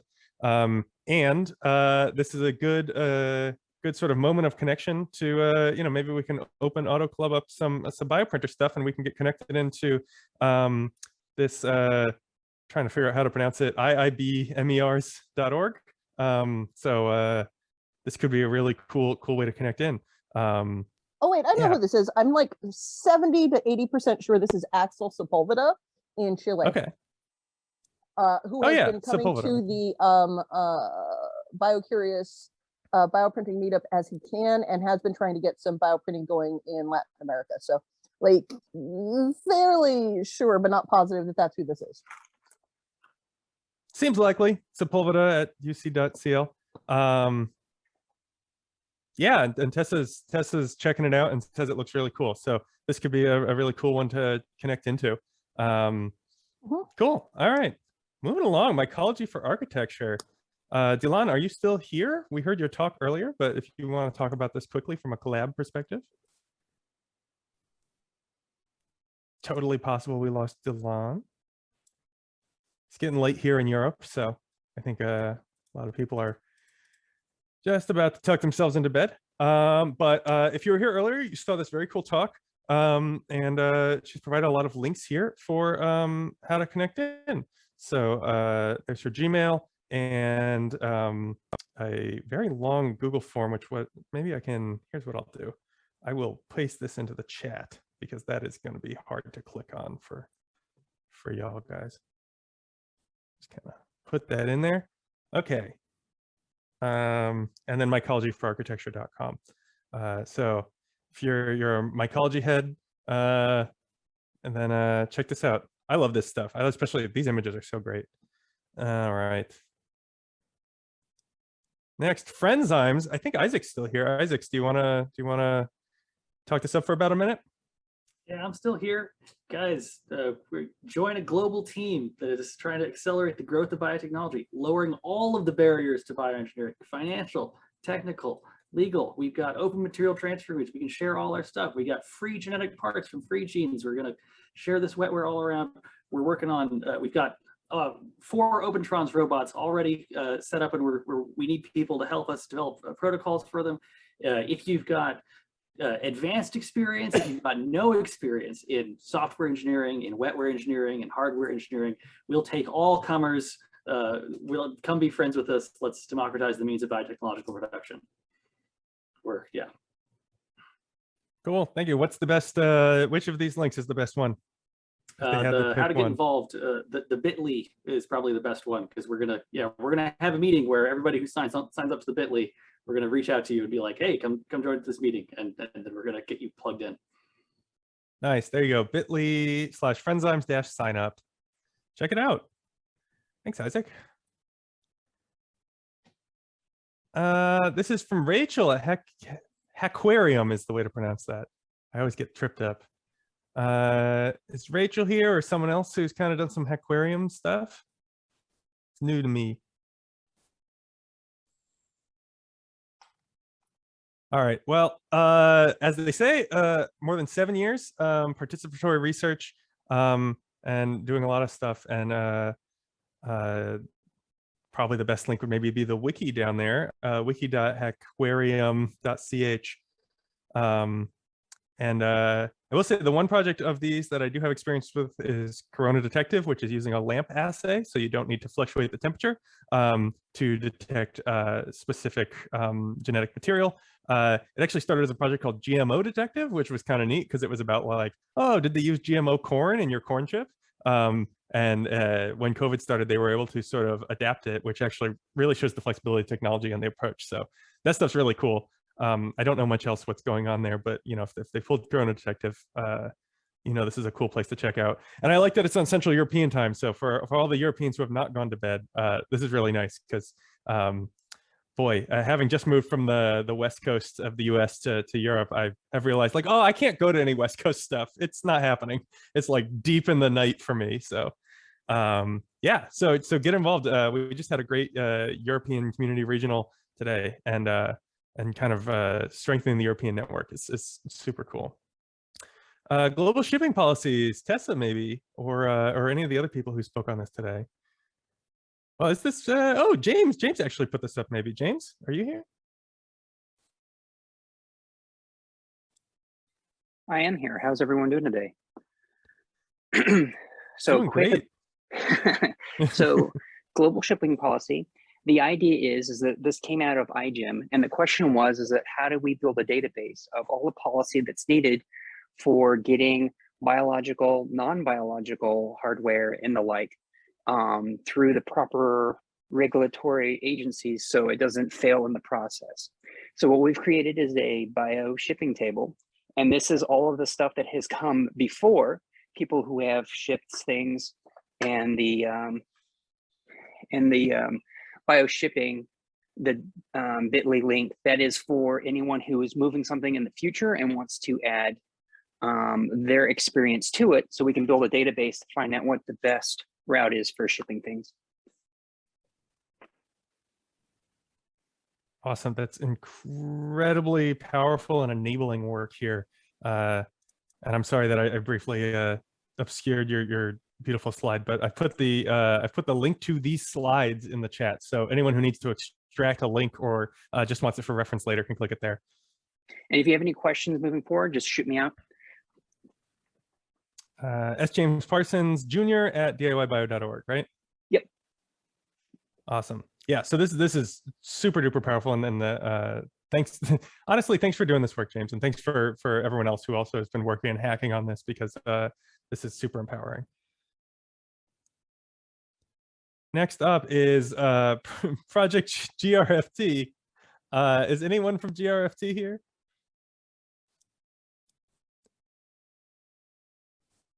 All right, I'll field this one. GRFT is a really cool project. I just really feel like this image needs to be smaller. It's so blown up, but it actually is. It's really cool. So they're working on antivirals. There's an antiviral called Grifistin.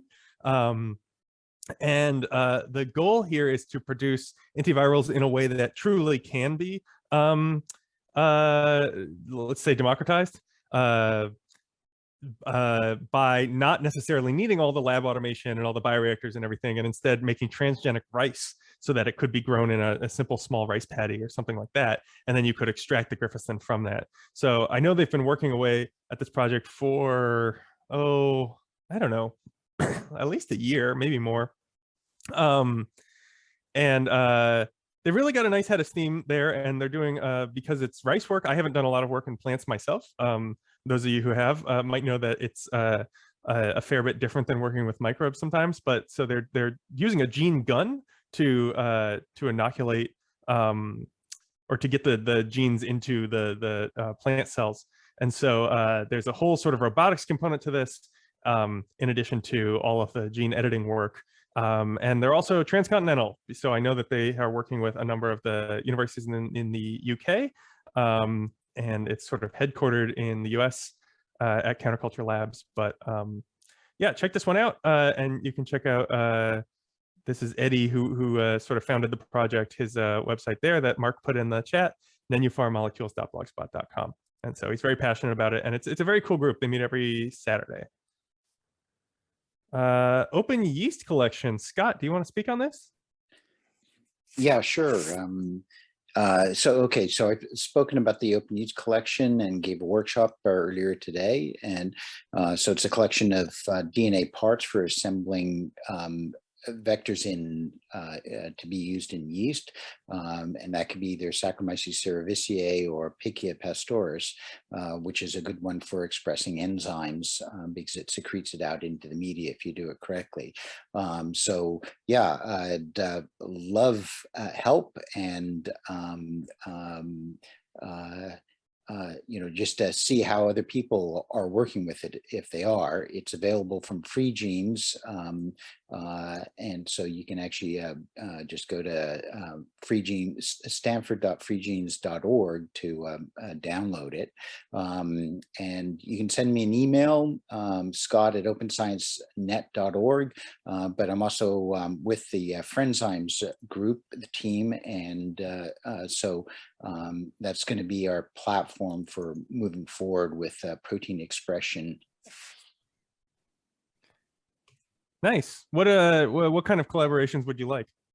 Right now, because it's just so new, it's really about people coming up with ideas. If they actually want a particular thing engineered, to produce a certain protein, and they want to go through with that, one, they can get the toolkit for free, but it's about trying to develop the protocols and procedures that people would use, and just basically sharing ideas and talking about it and trying to get it going. Awesome. Cool. Well, we'll check it out. Next we got microbiz.io.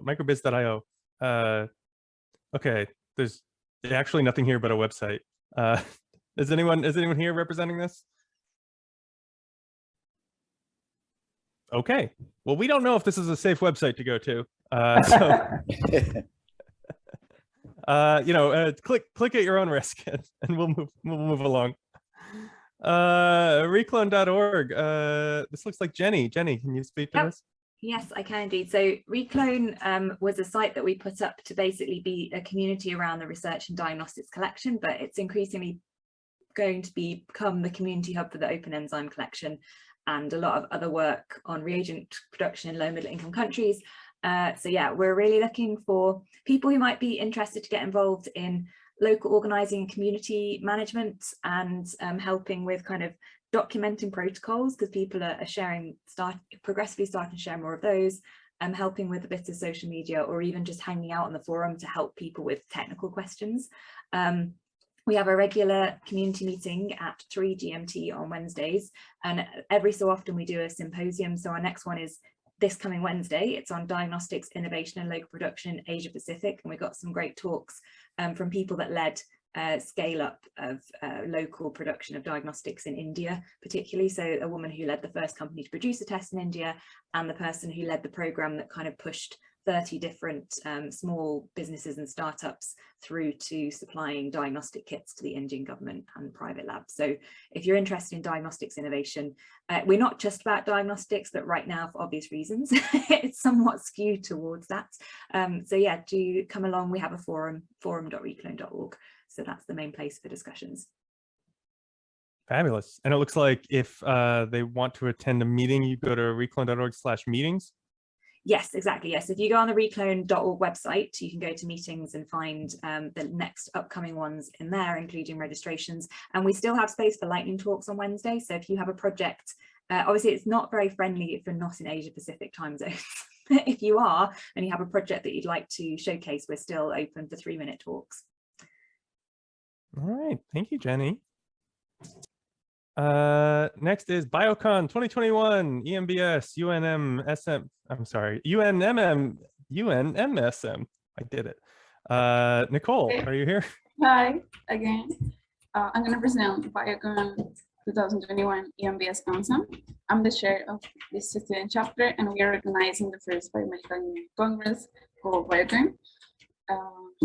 That will take place very soon in 17 through 19 of December this year in EMT -5, that is the hour of Peru, and also the hour of